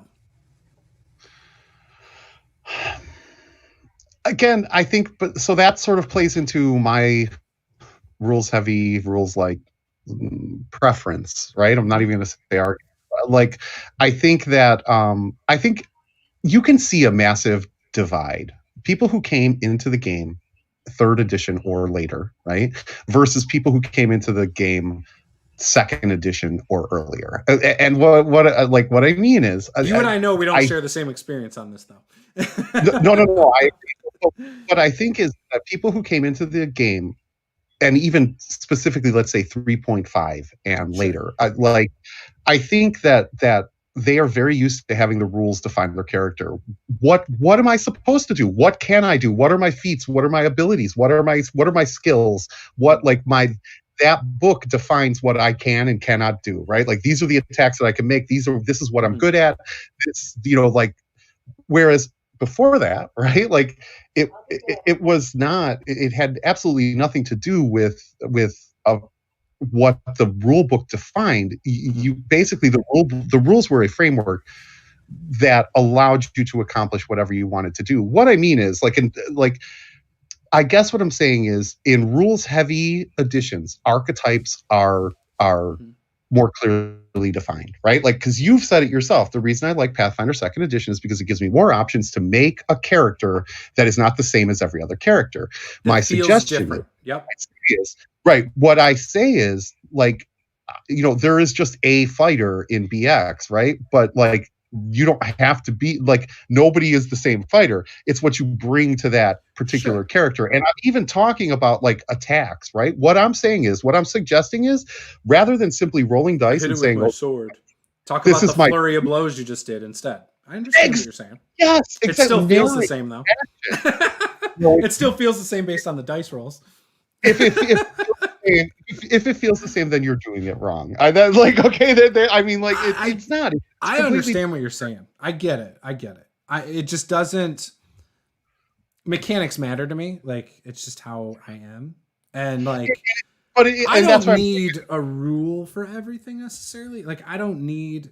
Again, even with like that as an example, right? I don't need 17 different types of attacks I can do, right? Like that's dumb. I don't need to know that. Oh, you got an overhand attack. You got a sideways slash it. Like, I don't need all the different technical terms. Like, I don't need that crap.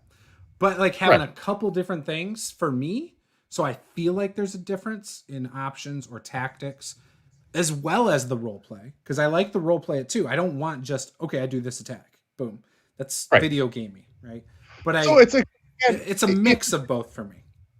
And it's a difference in preference, right? Like you're saying, and I'm not saying it's a valid statement that mechanics define the feel of your character. I get that. I think that because I grew up without that, and I'm not saying either way is better. I'm simply saying I do not approach the game, nor have I ever approached the game from that perspective, right? So, and much like you've never approached the game from a perspective of mechanics don't matter, right? Like you've always been in a game where mechanics has mattered. I mean, that's not true. When I play Palladium, you have to not care about mechanics. Like the mechanics are so wonky sometimes, and there's no balance anyway. So hand waving mechanics is completely fine. Bye, Drake. Thanks for coming. Honestly, later, Drake. I am not saying that you should hand wave mechanics. I'm not saying that at all. I'm saying I don't necessarily need mechanics to define my character. I've always been of the opinion that I define my character. So then why do you need rules at all? Couldn't you just improv with your buddies with just a pass-fail system with a You absolutely can. What I'll say is you don't need many mechanics. What you do need is randomness, right? Like there has to be some sort of randomness to the game. So dice still need to be a part of the game, but I don't think that you need heavy mechanics, and I don't think that you need massive game design, and that's why I'm an evangelist for rules like yes, I don't. Honestly I think I could have a great time playing an RPG that I made up where you just flip a coin. All right, I think you could have a great time too. I don't disagree with that. I 100% understand where you're coming from. I think you can have a great time with that.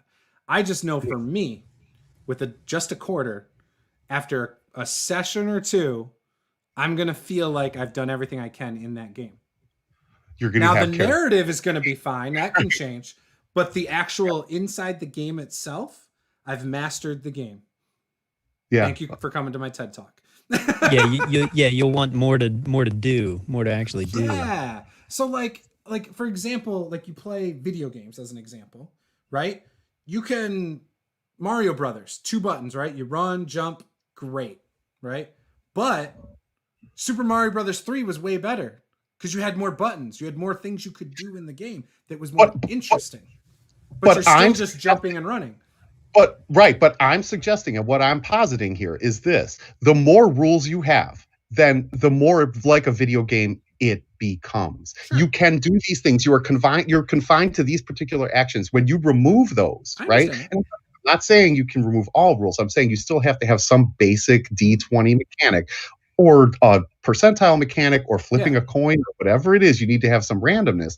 But what I'm saying is, you are now removing all rules and constraints, and the rules are not telling you what you can and cannot do. Your imagination is telling you what you can and cannot do, right? Like, so in other words, some people that can happen. Yes. Yeah, and for some people that's a lot of work to have to come up with all of that on the fly. It's a lot easier for some to look at their sheet and go, "Oh, these are the things I can do," instead of, "Well, you can do anything," and that a lot of times shuts people down. Where well, if I can do anything, I don't know what I want to do. Yeah, I've tried to pitch that to people. Like, no, don't feel like if it's not on your character sheet, you can't do it. And this is with 2nd edition D&D. Like, just because it's not on your character sheet doesn't mean you can't try to do it.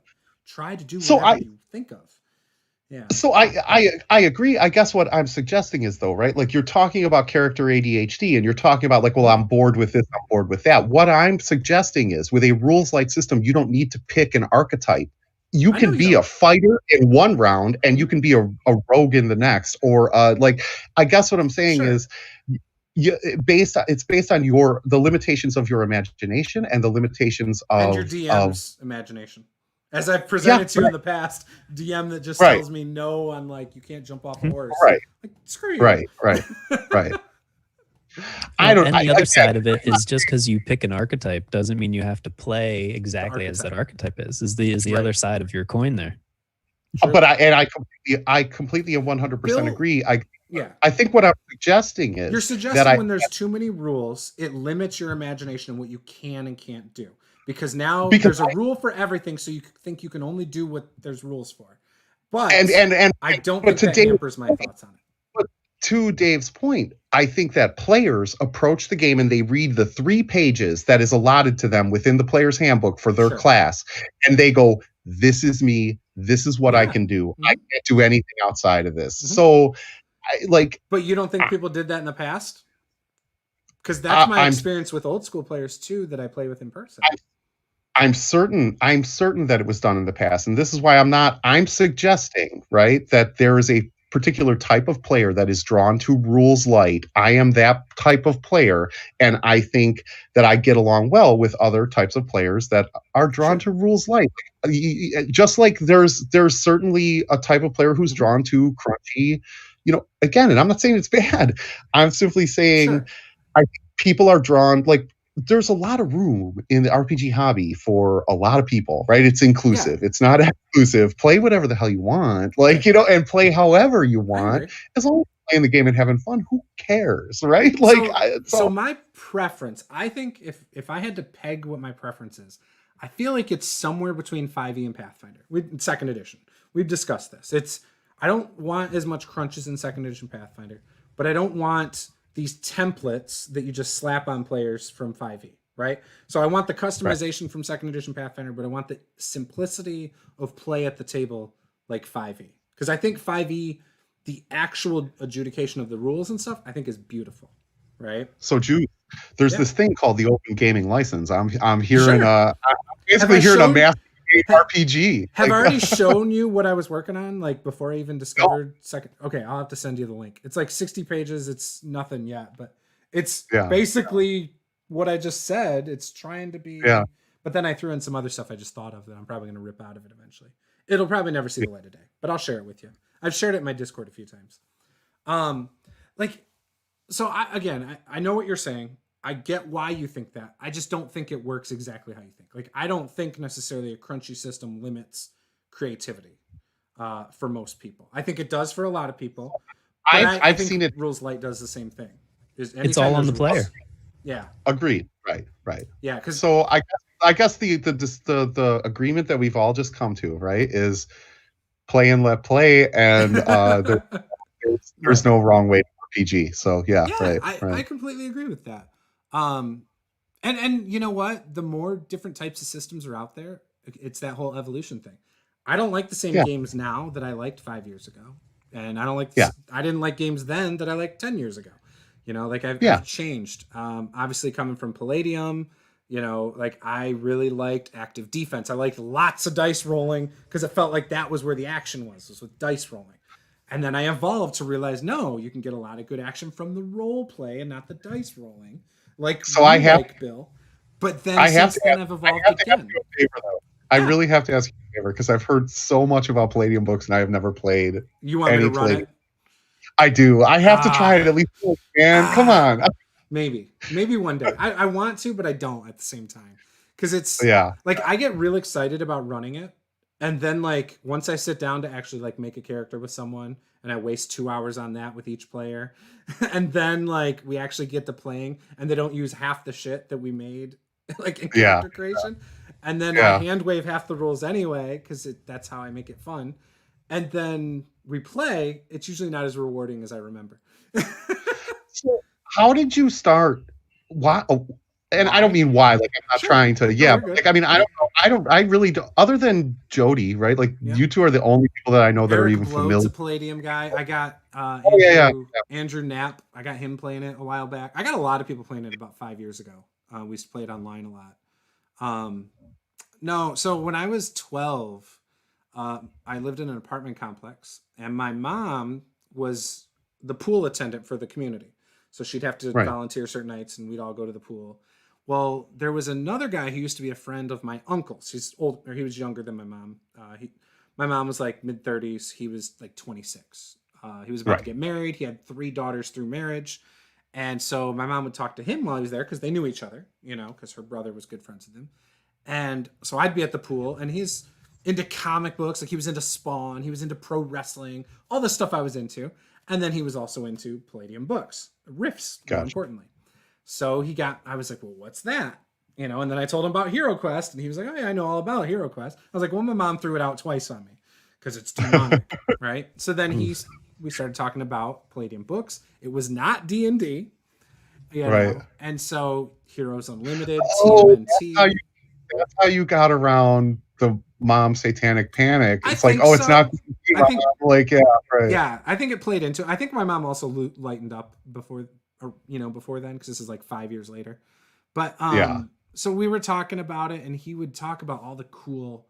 So riffs it's everything in the kitchen sink. Like it's everything you can imagine. You can play a dragon, you can play a Borg, a mech pilot, a normal person, a spellcaster, a super, like whatever the hell you can think of, it's in there somehow. You know, it's a post-apocalyptic, riffs and ley lines everywhere. Like it's just everything. Normal humans, whatever. And so he would talk about all these cool things, and that's how he would talk about it. I'd be like, oh, that sounds cool. But then like he was like, oh, I got the superheroes game. He wasn't that interested in it, so he'd be like, yeah, here, borrow this book. So I read Heroes Unlimited. He had TMNT. He gave me his TMNT book because he's like, I don't even use this. Here you go. I still have it. And like, so that's what I wanted to play. I wanted to play superheroes. And so a kid that was my age, I showed him. We started talking about it at the pool one day with Doug was his name. And so then he's like, oh, well, I'll run it for you guys. So we both made superheroes. I made a glass alien that his disguise kit, because he was on a UFO coming to Earth, he picked up satellite signals of pro wrestling. So his disguise kit was the black and white crow Sting from 1997. Okay. So he made he didn't have a bat, but he had a metal bar that unfolded. And like he had this machine that he'd stick his face in and it would apply his face paint in his hair. Right. And then he had carried a steel chair around with him everywhere he went. Right? So my friend though wanted to play a super soldier. So he was an experimented guy who could run super fast. And then he had like this gun that would pop out of his wrist and he could shoot things. Real cool. So we're real excited to play this. So the first session, we're like, my spaceship's coming into Earth. I put my disguise kit on and I crashed. Right. And so then he put us in riffs. And I was like, damn it. like by the end of the session, we're in riffs. And you could tell the way he ended it on the cliffhanger, like looking back at it, he thought he was so proud of like how he weaved it together. And like, I remember being so disappointed we were in riffs. Like, riffs. So we played like one or two more times and then we all moved. I don't want to be upside down. Yeah. I wanted to be in Earth as a superhero. I did not want to be in riffs. So, but it was fun, you know, looking back on it, we had some good times, but that was the start of it for me. You know, and then it was like, well, I ended up buying the Heroes Unlimited books, and then obviously I had TMNT. So I like creating characters was all I did like all summer long after I moved, you know? Right. So that was the allure of Palladium for me. It was the idea of what it could be, but it just doesn't execute the way it should in my. Yeah. And I was a kid. I didn't know the rules anyway. So I didn't really figure them out until much later, but. Yeah, and I played like chat room games and stuff and read the forums all the time. Went into their Palladium chats. That's why Palladium was my first game. Well, yeah, and they are Michigan based, right? Like yeah, they were 25 minutes away and you couldn't find a book in any store. Wow. Like anywhere. Like they were not in any store I ever went to. Oh, that's not true. Ryan's Hobby had them. Is there like a Palladium con? Like every couple years they do something. They do a Palladium open house where you can go to their warehouse. And they've only done it like 5 or 6 times total in their like 40 years. They did it. I was invited to the last one. Was gonna go. It was weird because so at Grand Con in 2016, I think, Kevin was there from Palladium Books. And we were talking, and Jody was there too. And Jody actually became like, so he talked to Kevin a lot, and I talked to Kevin a lot. And like Kevin and I were talking about him doing something with my channel. But I'm not going to go into any of the details. But basically, he's like, here's my card. Like, please email me. We'll work something out. I really want to do this. I got all these cool ideas. By the way, I'm working on project ABCDEF. I would love to talk about it more. But don't tell anybody. I've never told anybody still what those projects are. I have yet to see any of those see print. So actually, I take that back. One of them has seen print, but that one was already pretty much done. But the big one did not see print that I was excited about. So anyways, I had emailed him, and I think I've emailed him 2 or 3 times since then. No response ever. But I did know that after that, Jody started getting like stuff for free to give away and things like that. Oh yeah. And worked out some stuff. Jody's great. Jody is a huge Palladium fan. Like he loves Palladium books.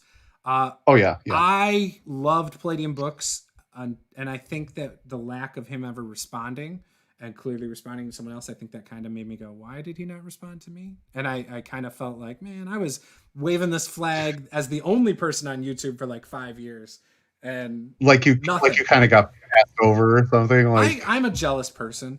I'm not gonna Yeah. lie. I get jealous of Yeah. other people sometimes, you know. yeah, So there was a little bit of jealousy there. I love Jody. Like, I hope he does well. I hope Palladium gives him all the free stuff in the world. yeah. I love Jody Yeah. too. He's amazing. passionate. So yeah, But Yeah, I do get jealous. Like, not gonna lie. And so I did feel slighted a little. I was like, why? Like, obviously he had a connection.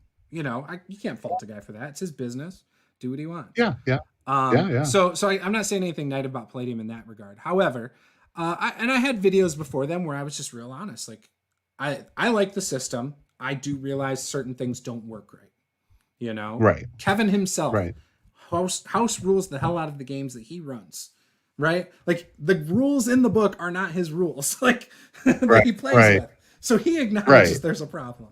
We've talked about it face to face. He's acknowledged there's problems, you know. And I've met him there. I met him at a library where I played with. I didn't play at his table because he was running Palladium Fantasy. I went and played Riffs with Julius, who is his warehouse man. There's only 5 people that I think are full-time employees. Julius is one of them. And so he ran Riffs, real creative guy, had a lot of fun in that game. But I briefly talked to Kevin that day too, at a library in Westland that day.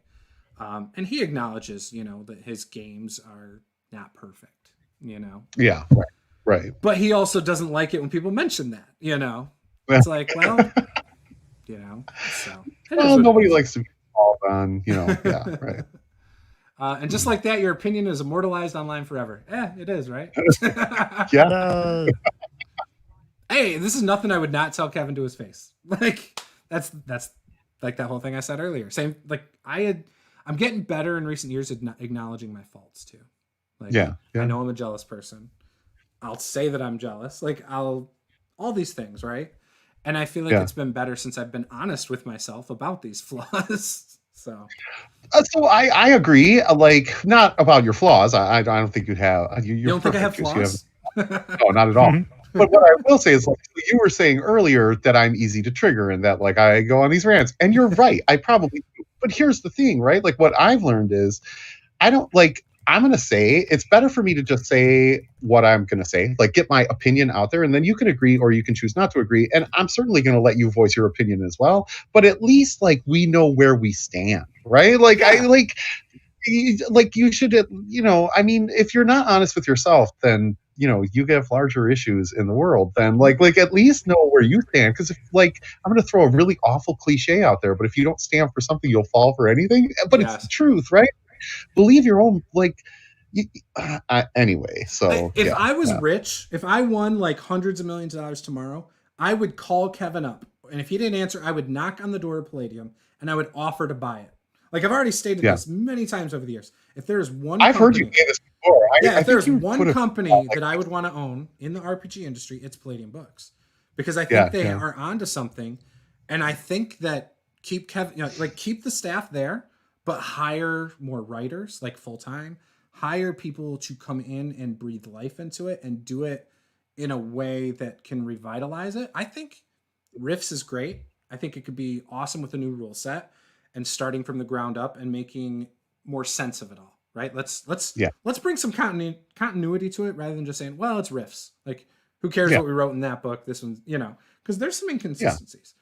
The fantasy line, again, I love the world. Let's redo that world. Let's make it OGL so you can play it with Pathfinder 5e. But let's focus on making the world, right? Don't put a bunch of rules. So let me ask you a question, though, right? Yeah. So, do you think that the Palladium Books audience, customer base, is large enough to support OGL? Like, do you think any indie game designer or publisher going to try to write like OGL material for Palladium They did Savage Books? Rifts, and Savage Rifts funded huge twice now. They've done it twice now. 2 different versions of it for Savage Worlds. Good. And I don't even like Savage Worlds. I bought the first Kickstarter. I don't think so. I don't know how big or small the Palladium audience is today. It is not as big as it used to be. And it feels like left and right, people I know who used to love it are falling off the bandwagon. Right? I don't know what their business model actually is anymore. I don't follow it like I used to. I think I just unsubscribed from the newsletter after like 15 years, finally. 20 years maybe. Right. And because it's the same stuff over and over again. hey, we're working on this book that's going to be out next month. 3 months later, we're still working on that same book we said was going to be out. Like, I don't need to hear all that. Yeah. And I've stopped. I've checked out. I think, I don't know how big that audience is. I know that a while back on the forums, it was divided almost 50-50, I felt like. Half the people wanted a new streamlined system.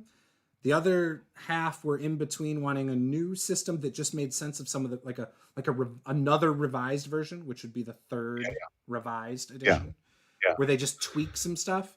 I don't think that's basically just like, and they've done that. They did it with Heroes Unlimited and Rifts. Like, they've made revised editions that are barely distinguishable from the old, and I don't think they fixed the biggest problems with the system, personally. And I don't think the system is a draw. Like, I don't think people from the outside are like, ooh, I like this game, Oh, but that Palladium system sounds really cool. Let's jump to that. But that's what I was saying. I don't think the system is a draw, and I think that's why I don't know that that particular model works and plays well with an open gaming license. An open gaming license relies on the fact that the system is phenomenal, and then you're going to write indie material for it, right? Like, I think the setting's phenomenal. So again, you take it away and you're using 5e rules. Okay. Right. So it'd be very easy, in my opinion, to adapt that. You already know it's just the core book, right? You already know the type of classes that are in there. So you might have you would just you're talking about those. You're talking about system agnostic. It's more the guy. That's how I would prefer it. And then, so you do setting books that are system agnostic, like you're saying, but then you release rules packets for like 5e, Pathfinder, where it's got the classes and maybe the monsters, and that's it. Right. So your setting books don't have mechanics. They might mention what things can do without mechanics, like your glitter boy has the boom gun, or whatever the hell, like the big giant 300 missile gun. It's the 4E Forgotten Realms book, Ed Greenwood's Guide to the Forgotten Realms. It has no mention of mechanics whatsoever, but it's like the greatest source book on Forgotten Realms ever. Yeah. Right. Now, so when they did Savage Rifts, right, there's a lot of Palladium Books fans who hated it, but that's not who that's for. They can go play Palladium Books all they want. It was for new fans. It was to draw people from Savage Worlds to Rifts, to get them to love the setting. And those people loved it. And it fixed a lot of the problems with the system. So to give you an idea, so Palladium Books has a tiered hit point system. You have hit points, you have SDC, and you have MDC. Okay? What the hell you're talking about? I know you don't. So SDC is considered structural damage capacity. Everything has it, but the easiest way to think of it is your table has SDC. It doesn't have hit points. You can break a table if you go break it down, whittle it down through its SDC, right? Right. The way I explain it to people when they play Palladium Books as a character, SDC is like your pain threshold. Okay? You can get hit and hit and hit. You're not going to die from SDC damage. Now, if you get shot with a gun, you're going to take SDC damage, but you also take hit point damage. Whereas if you get punched, you're taking SDC damage, but not hit point damage. Okay? Forgive me, Juce and Palladium Books, but this sounds complex as I know it does. It is complex, but it's not that bad. Here's an example. A first level human has 30 SDC on average and 6 hit points. Okay? Right. So if you and I are in a fist fight, try to think more logical rather than a game. In a fist fight, I can punch you multiple times. Say it's doing 1d6 damage. Boom, boom, boom, boom, boom. I'm not going to kill you. However, if you get to 0 SDC and I knock you out cold, and now I punch you, it's going straight to hit points. Now I can kill you, right? Got it. Whereas, so it kind of solves that stuff.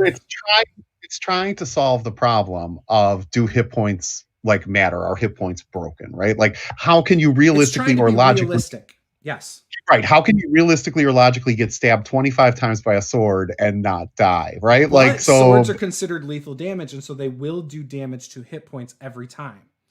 But it also does STC damage. Does that make sense? So if a sword does 1d6 damage, it's not all going to hit points. Some of it's going to hit points, some of it's going to STC.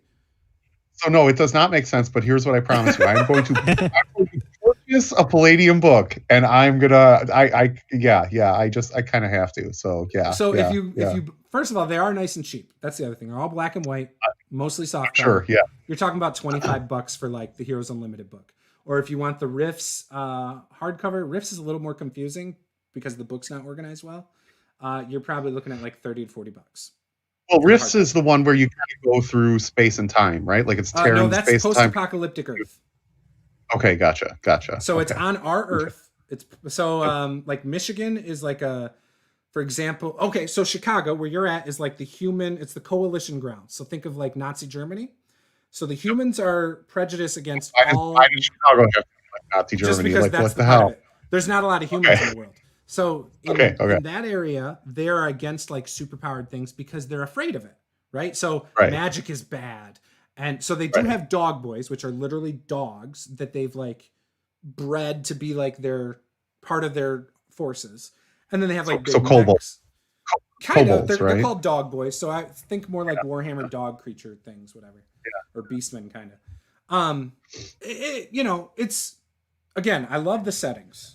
The rules are a little bit complex. Once you played it, you'll get it. Like if you just think of terms of lethal and non-lethal damage, that'll help you understand hit points to SDC. But here's the next tier, right? So if I take a gun and I shoot a tank, well, how much SDC does it have to have? So they add a layer of MDC. So MDC is like if you think of armored tanks compared to SDC, which is like more organic. So if you're in your spaceship, somebody's shooting at you, you have to go through the NDC first, and then you'll start taking SDC and HP damage at the same time. Okay. No, because again, so Rifts uses MDC. Their other SDC lines, like Heroes Unlimited, don't use MDC. Okay. So in order to do MDC damage, it has to be magical, or it has to be like a laser or plasma tank, like a laser cannon of some sort. It's got to be really powerful. SDC is 1,000 SDC is 1 MDC. I'm gonna steal a line from Paula here. That seems oddly specific. So yeah, it is. So Savage Rifts fixed this though. So what they did is they did away with all that. They just said, all right, some weapons are MDC weapons, some aren't. And so what they did is they just refer to it as like an armor. And so if it's got this many MDC, then whatever, that's how many hit points it has or whatever. And it's not hit points because Savage Rifts doesn't really work in hit points, but you know what I'm saying? And so you'd have to be able to do armor piercing rounds to get through that. That's how they did it in Savage Rifts. It was incredibly balanced actually when it came down to it. Whereas again, Rifts is not. You can have a character that literally at first level has 30 SDC and 6 hit points, or you could be the damn glitter boy with 500 MDC, which I just told you is like 5 million SDC at first level. Like it's so you could be a dragon that has MDC damage, like because it's a magic creature. So what I'm hearing is the Master of the Game RPG is actually going to be set in the Palladium Books world, right? And it's going to be a combo of PF2E character creation and 5E mechanics. That's what we just figured out what the Master of the Game RPG is. We just so a long time ago when I really started figuring out that Palladium's system was not as good as I hoped. I did start like reworking it and like how I could fix a lot of the issues because so you can spend your actions to do defensive actions like reactions. So there's hand-to-hand fighting styles. There's a ton of them. There's like 50 different ones depending on the books you have. And they allow you to do different things like entangle and throw people a certain way and kick people a certain way, like all these different things. And some give you more actions than others. So if you say punch me, I can spend an action to dodge it or to roll with it or to grab you and turn it into a throw. So they tried to make the fighting styles and the way they work, they tried, I don't know if they tried to make them realistic because it's still not even close, but they tried to make them feel different mechanically. Right. And so I think you could elaborate on that, but at the same time, like why? Like, why do you need all these different styles? All they do is give you different bonuses at different levels is what it really comes down to. Like, that's the core. Right. And so but I do like that I can choose to give up an action to do something defensively. And now you have to be a different target number than just my armor class, right? Because that in Palladium, the armor class for everybody is a 4. And if you're wearing armor, that now gives you like a damage reduction. Okay, so that's kind of how it works in Palladium. And you can still choose to parry something. So now you're doing an opposed D20 roll against their attack, or you can dodge. Oh, so I have Okay, so that's actually the part.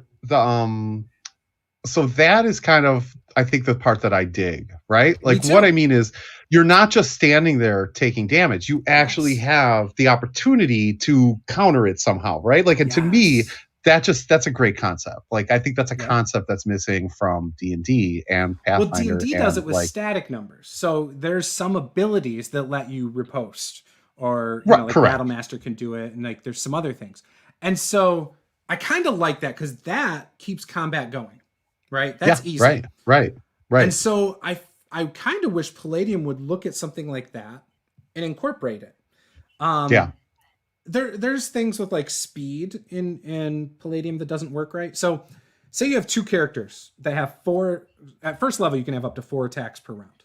Okay. A round is 15 seconds. Now, if you plot those out on a 15, like if you just do it in order, it gets kind of messy. So, you can have one character with super speed, like the Flash, that has say 5 actions per round. And you might have a character with 2 actions per round that's a slow dope, right? But depending on the math, that slow one and how the turn order is, they might actually seem faster when really they're not, because of the way movement works. So there's a house rule that's been widely accepted among the community of you take an axis, 15 by 15, or 15 by however many players you have, and you evenly plot out your actions per round.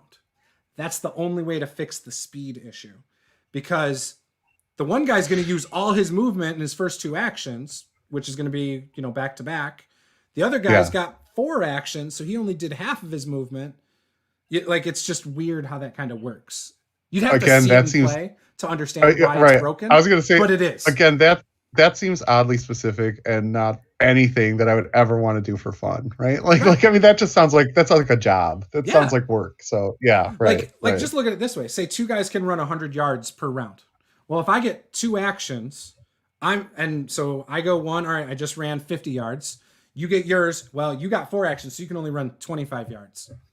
So then on my next turn, I run my next 50 yards. Now I'm 100 yards away. You're only 25. You do your second action. You're at 50 yards. So again, that seems, but you still have 2 actions. It's so stupid. It absolutely does. Speed. It absolutely does. But also, I don't care enough to do that. What I mean is, I'm a theater of the mind guy. I'm not a minis on a battle mat guy anyway, and I don't want to go through the. I don't care. Like, Right. So But like when you start thinking logically about how far you can move to hit this guy and that guy, it's so weird. The way it is actually in the book. And the house rule fixes that. But now you got a grid. Like, you got a grid of just who gets to do what, like, so many seconds. Yeah. It's messed up.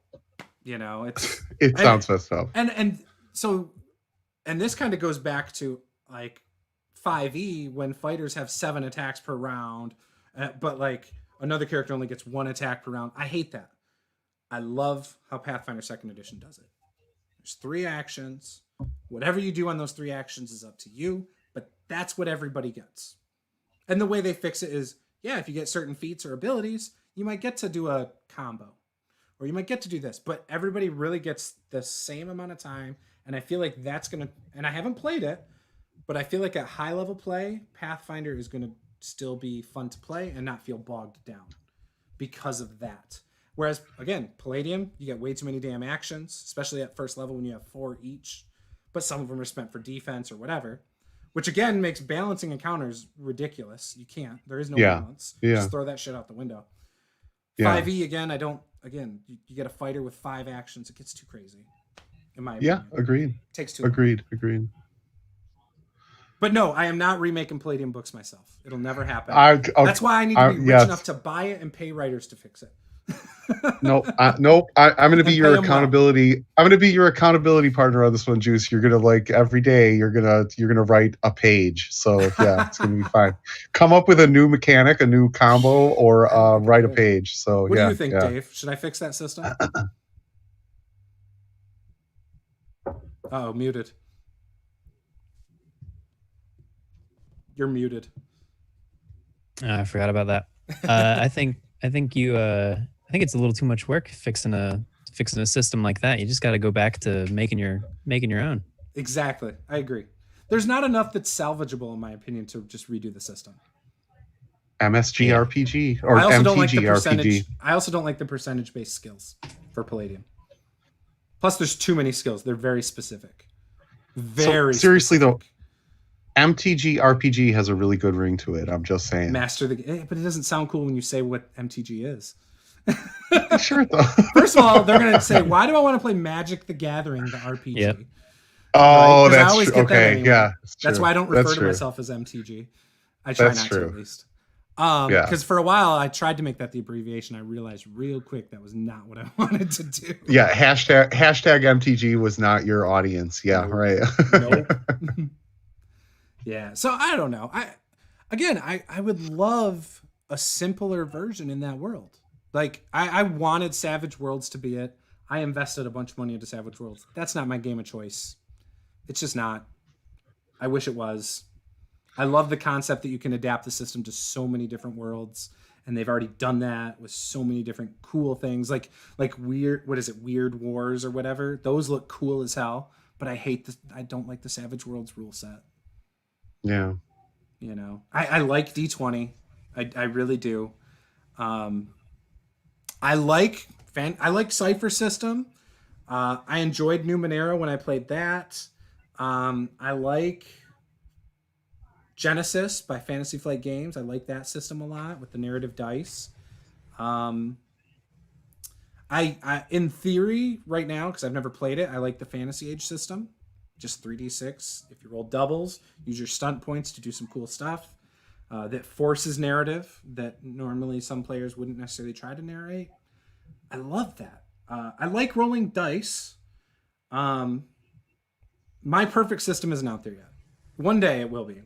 I don't think it'll be created by me, but I'm sure there's something out there, or will be something out there. I got a long time to live. A lot has changed just in the last 20 years. Bill, you're going to make it because you like Rules Light, and I'm sure that you'll make a Rules Light system I like. The kind of game that I would make, I'll write on the back of a Post-it note, right? Like, I mean, it's basically, it's just like 3 concepts. That's it, right? Like, so, I don't know. Roll dice, have fun. Okay, bye. Exactly. That's it. There you go. Role play it. Who cares what the dice say? Actually, see, Dave, you're going to be my accountability partner because he keeps coming up with these great ideas. It was like Attack of Opportunity, right? Like I do we're like doing that, Dave. And it's better than the Melee Monday thing. You don't have to play in the letter. Yeah, exactly. I like the Attack of Opportunity. Remember the original idea is a guest comes on, they start talking, and as soon as you interrupt them, you don't see. They don't. Yeah, they're done. They get kicked off of Zoom. Yep.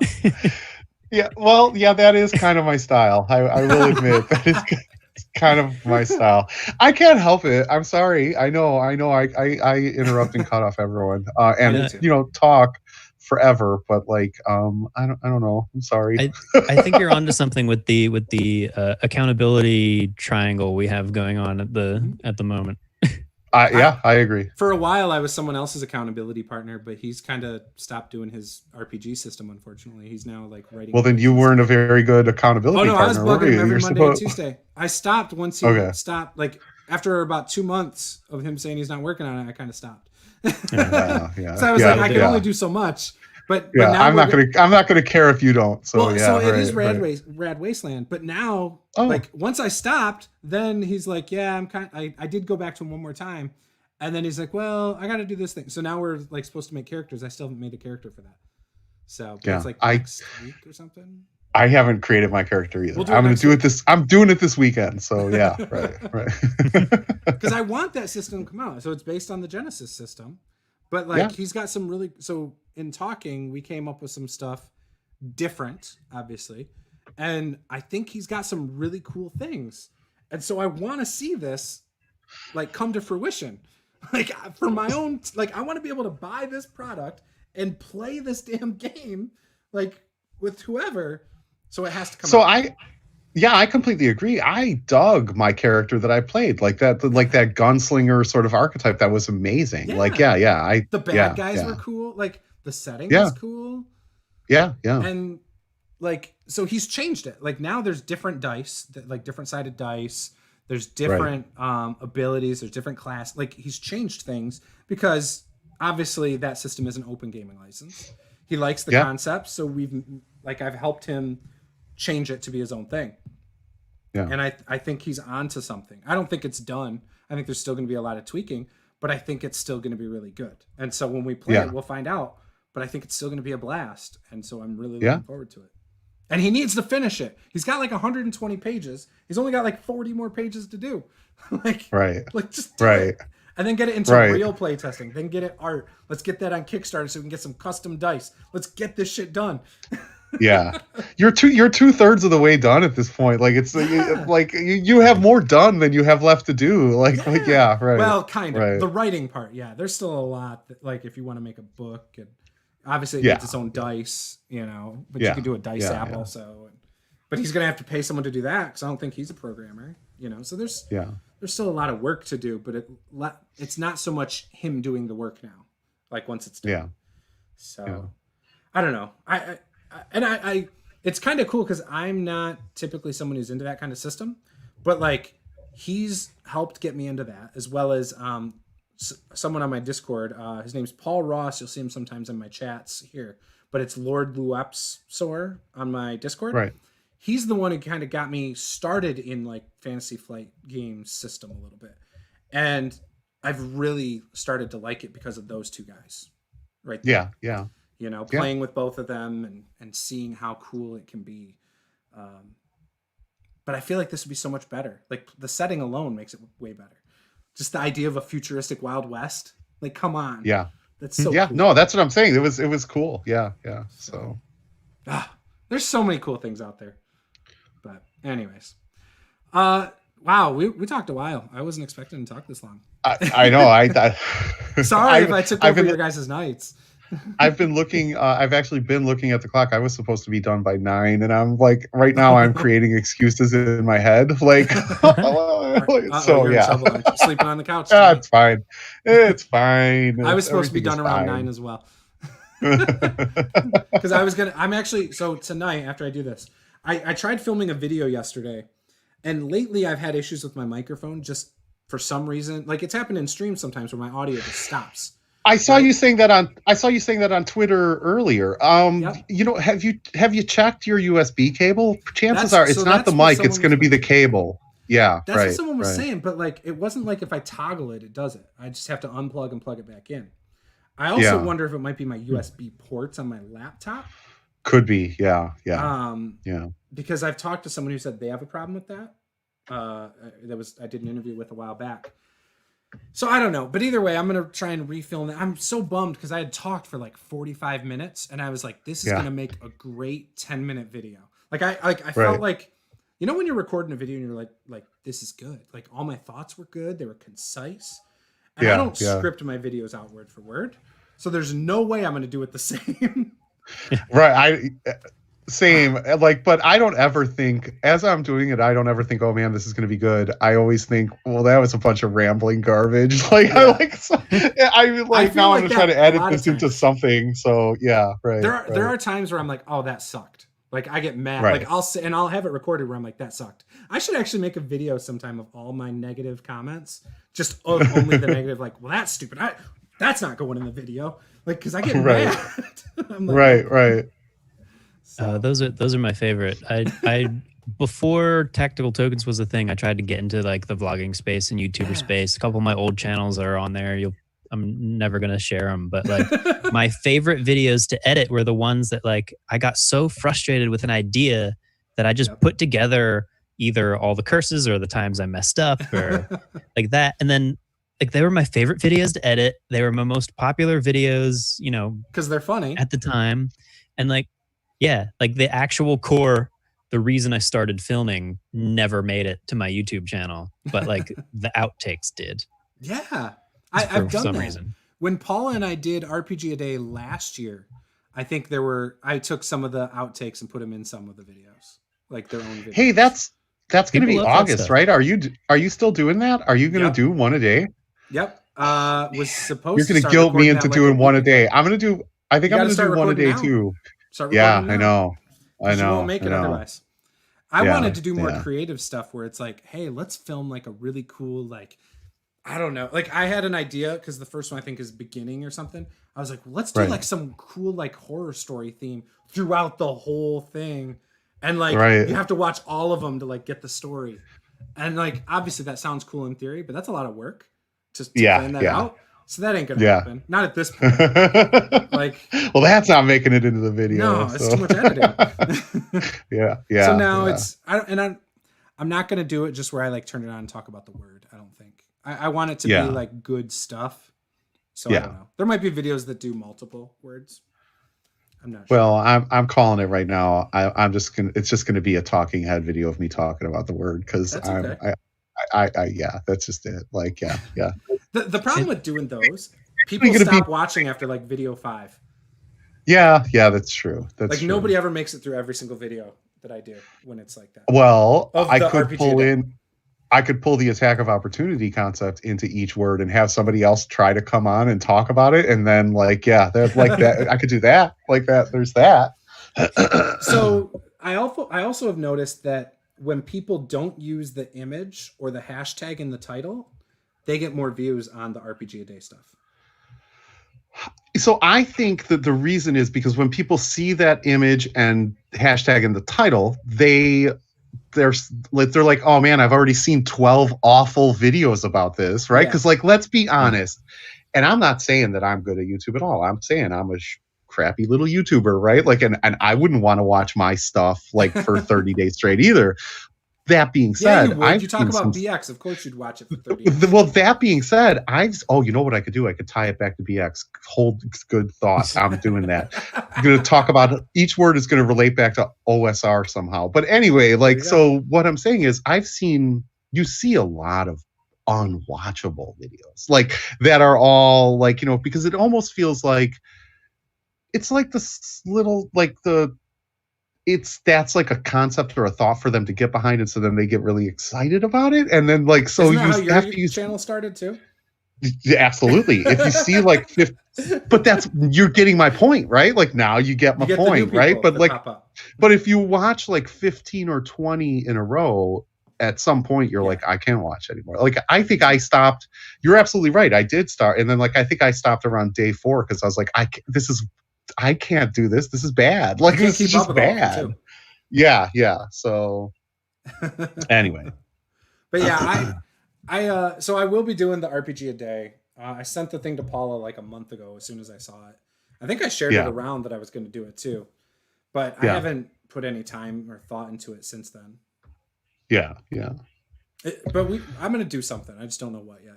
I don't know if I'm going to theme every thumbnail either. I think this year I might try to just make some videos about it without necessarily mentioning it until the end of the video, maybe. Yeah. Because again, I want to see if it does better than previous years. And if it does, I'll continue to do it because I like doing it.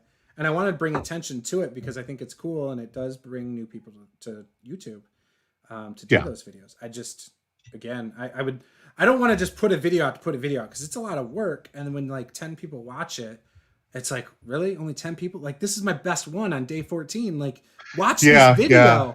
Like, I spent like 30 minutes, 45 minutes just like thinking about what I was going to talk about. Not to mention what I did.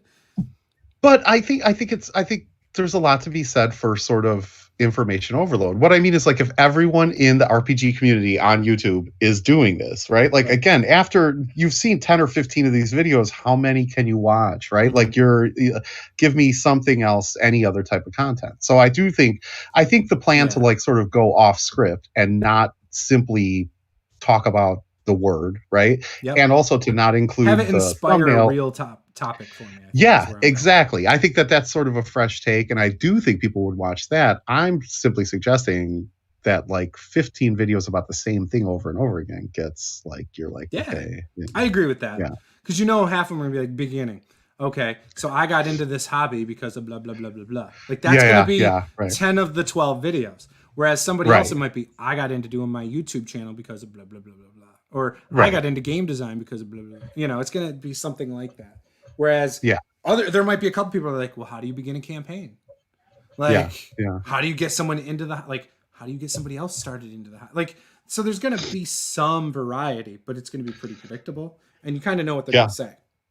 So I don't know. I don't know where I'm going to go with it, but we'll see. Maybe I'll talk about that with Paula tonight, actually, and start coming up with a real plan. Thanks for reminding me. So next week, I think I'm doing those guys' channel that did your video on you. And then 2 weeks from now, I think they're coming on. You're interviewing them? Are you going on their channel? An hour, on one Gotcha. day. They're going to run some ideas by me. I'm like, all right, if you want to, I don't care. Yeah. So we're going to talk about whatever. But so it's interesting. So they don't use webcams or anything for anonymity. I don't know if I mentioned that earlier. So when I have them on my channel, I watched their video. Like, it's a podcast they're not, that they do. Yeah, it's right. So I'm not sure how I'm going to showcase it on my channel or not yet. Because I have like my RPG talk where it's just me, like as a solo, in case I'm doing a solo stream, which still seems weird to me to like do that. But then I'm talking to 3 guys because 3 are going to come on. Yeah. But I might just make the double screen and then just put their logo where they would be normally. Oh yeah, that makes sense. You know, so at least there's something that people go, oh, okay, it is more than one person. Just put a webcam on the last 3 minis you painted. Be like, hey, so this is you guys. You guys are all halflings because I imagine. No, I'm just kidding. Because Roll Stats said you guys are like 20-year-olds, so you're like kids. So that's why I'm using halflings. So again, I'm kidding. It's no judgment, but if you listen to them, they sound really young, right? Like they sound, and I don't know how, but they just, and I'm not talking about like they sound unintelligent or they sound like, I'm saying their voices, they sound young, right? Yeah. Like, so yeah. I have no idea. I got to figure that out. I'm also thinking about redoing my overlay for when I do the RPG talk. Because I'm not real sold on it. Like, I like it that I got my color scheme or whatever, but I think I'm going to change it. I might do something more like what I currently have on this.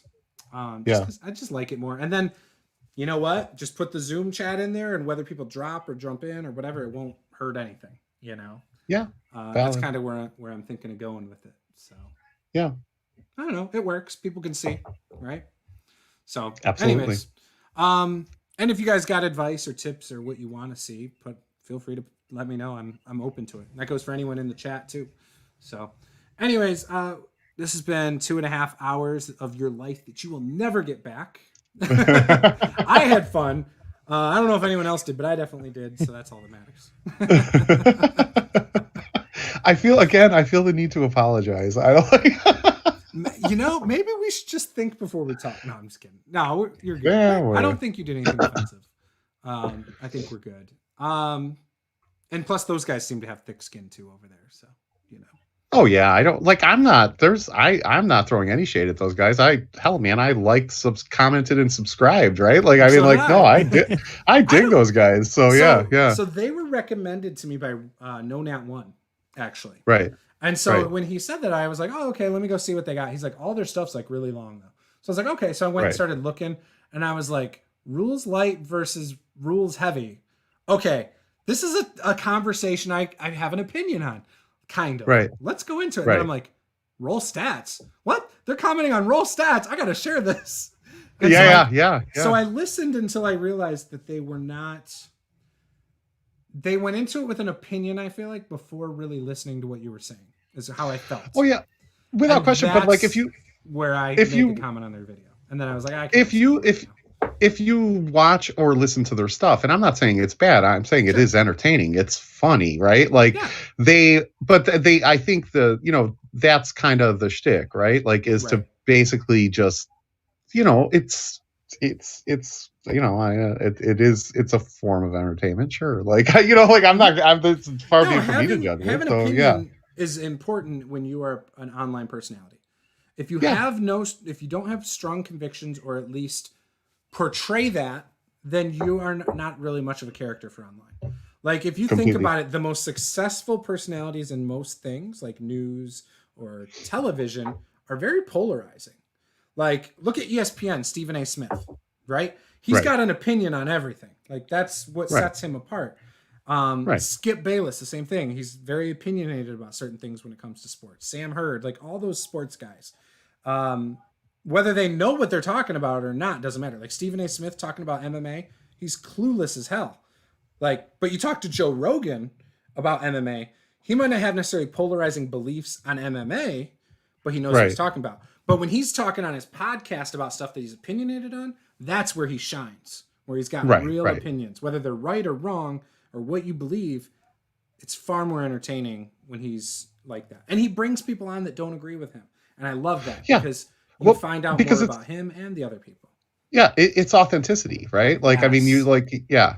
So, yeah. Yep. Yeah. And sometimes it might be exaggerated for the show. Who knows? But I love it certainly is. It absolutely is. And that's what I'm saying. I mean, those guys are going for comedic effect, and good on them, right? Like, I mean, like, I enjoy that. I enjoy a bit of Schadenfreude in my life. I had 5 hours to listen to him. Well, yeah, exactly. What was it? It was Tabletop Talk or something, or D&D Talk or something? You know, those guys are going to hate me, and they're going to think I'm doing this on purpose, but I honestly don't remember. Yeah, it was like tabletop. It's like tabletop talk. They don't care. It's like tabletop talk or tabletop discussion, maybe, or something. Yeah, discussion. Right. It's the same stuff you said to me like a couple weeks ago. It's like discussion and the other word for D that means like just debate. Discourse debate? And debate or something like that. Yeah, discourse and discussions or something. That's their name of their channel. Tabletop discourse and discussions or something. Yeah. So anyways, if you guys can find them, you're good to go. They're pretty, they do seem pretty entertaining from the little bit I caught. But I felt like they were picking on my man, and I didn't feel like they paid attention to what he actually thinks. So that's why I had to make a comment, and I shared it with him on Twitter because I was like, you gotta check this out. I felt okay. Look, man, if they think enough of me that they're gonna they're gonna destroy Cody from Taking 20, and they're gonna destroy Nate from I didn't even get to that stuff. Oh yeah, they destroy Luke, Cody, Nate. They destroy all of them, and I'm like, okay, am I in the same level with them? No, because I'll take it. I'll take it. So. Sorry, Real Stats. I'm knocking you down a peg. No, you're not. You're in the level of me. I'm not even at. I'm like so. But my point is like they're like pick. I'm good with them destroying me if I am in that company. Then great. Like I think we welcome it. I used to have people that they used to do so. When I ran that one-shot group, there was another group that was called the Troll SG. Right. It was a secret group that I got the privilege of being invited to well after the fact. There were people that would make memes with me, like screenshots from my videos, and it would be memes of me like acting like, hey, make sure you join the one-shot group. Like all just stupid stuff I said that people put in memes and shared in this group trolling me. And I didn't have the privilege of seeing it until far later, which then I took some of those pictures and put them on Twitter. So I have some questions for you that we'll talk about off air about the whole DFC thing. I'd DFC. really, all right, no problem. Yeah. Cause yeah. If I know what I'm talking about, sure, I'll share. So long ago, no biggie. Yeah. He's still around. I think he still does like paid DMing gigs, but I don't think he does videos anymore. I haven't seen him in a long time. I'm subscribed, I think, but I don't follow him on like social media or anything anymore. Yeah. But yeah. All right, guys. So let's end it there, and then we can take that conversation off air. So if this is your first time, hit subscribe, give us a like. Go check out Tactical Tokens Dave. Go check out BN Drake, who's not here anymore. He's got some live plays on his channel. And obviously, check out our new patron, Bill Allen World. And now the bill that matters, the roll stats bill, 3d6 down the line, take it as it stands. That bill, roll stats, go subscribe to his stuff. Thank you for watching, guys. I know it's been a long one, but you guys stuck with us. You were very active. Barking Cricket, I appreciate the kind words. I love doing my interviews as well. Those have been a lot of fun. Not even like, even if I didn't stream it, I just love talking to RPG people. So just, it's cool. But thank you guys, and we'll see you guys next time. Game on. See ya.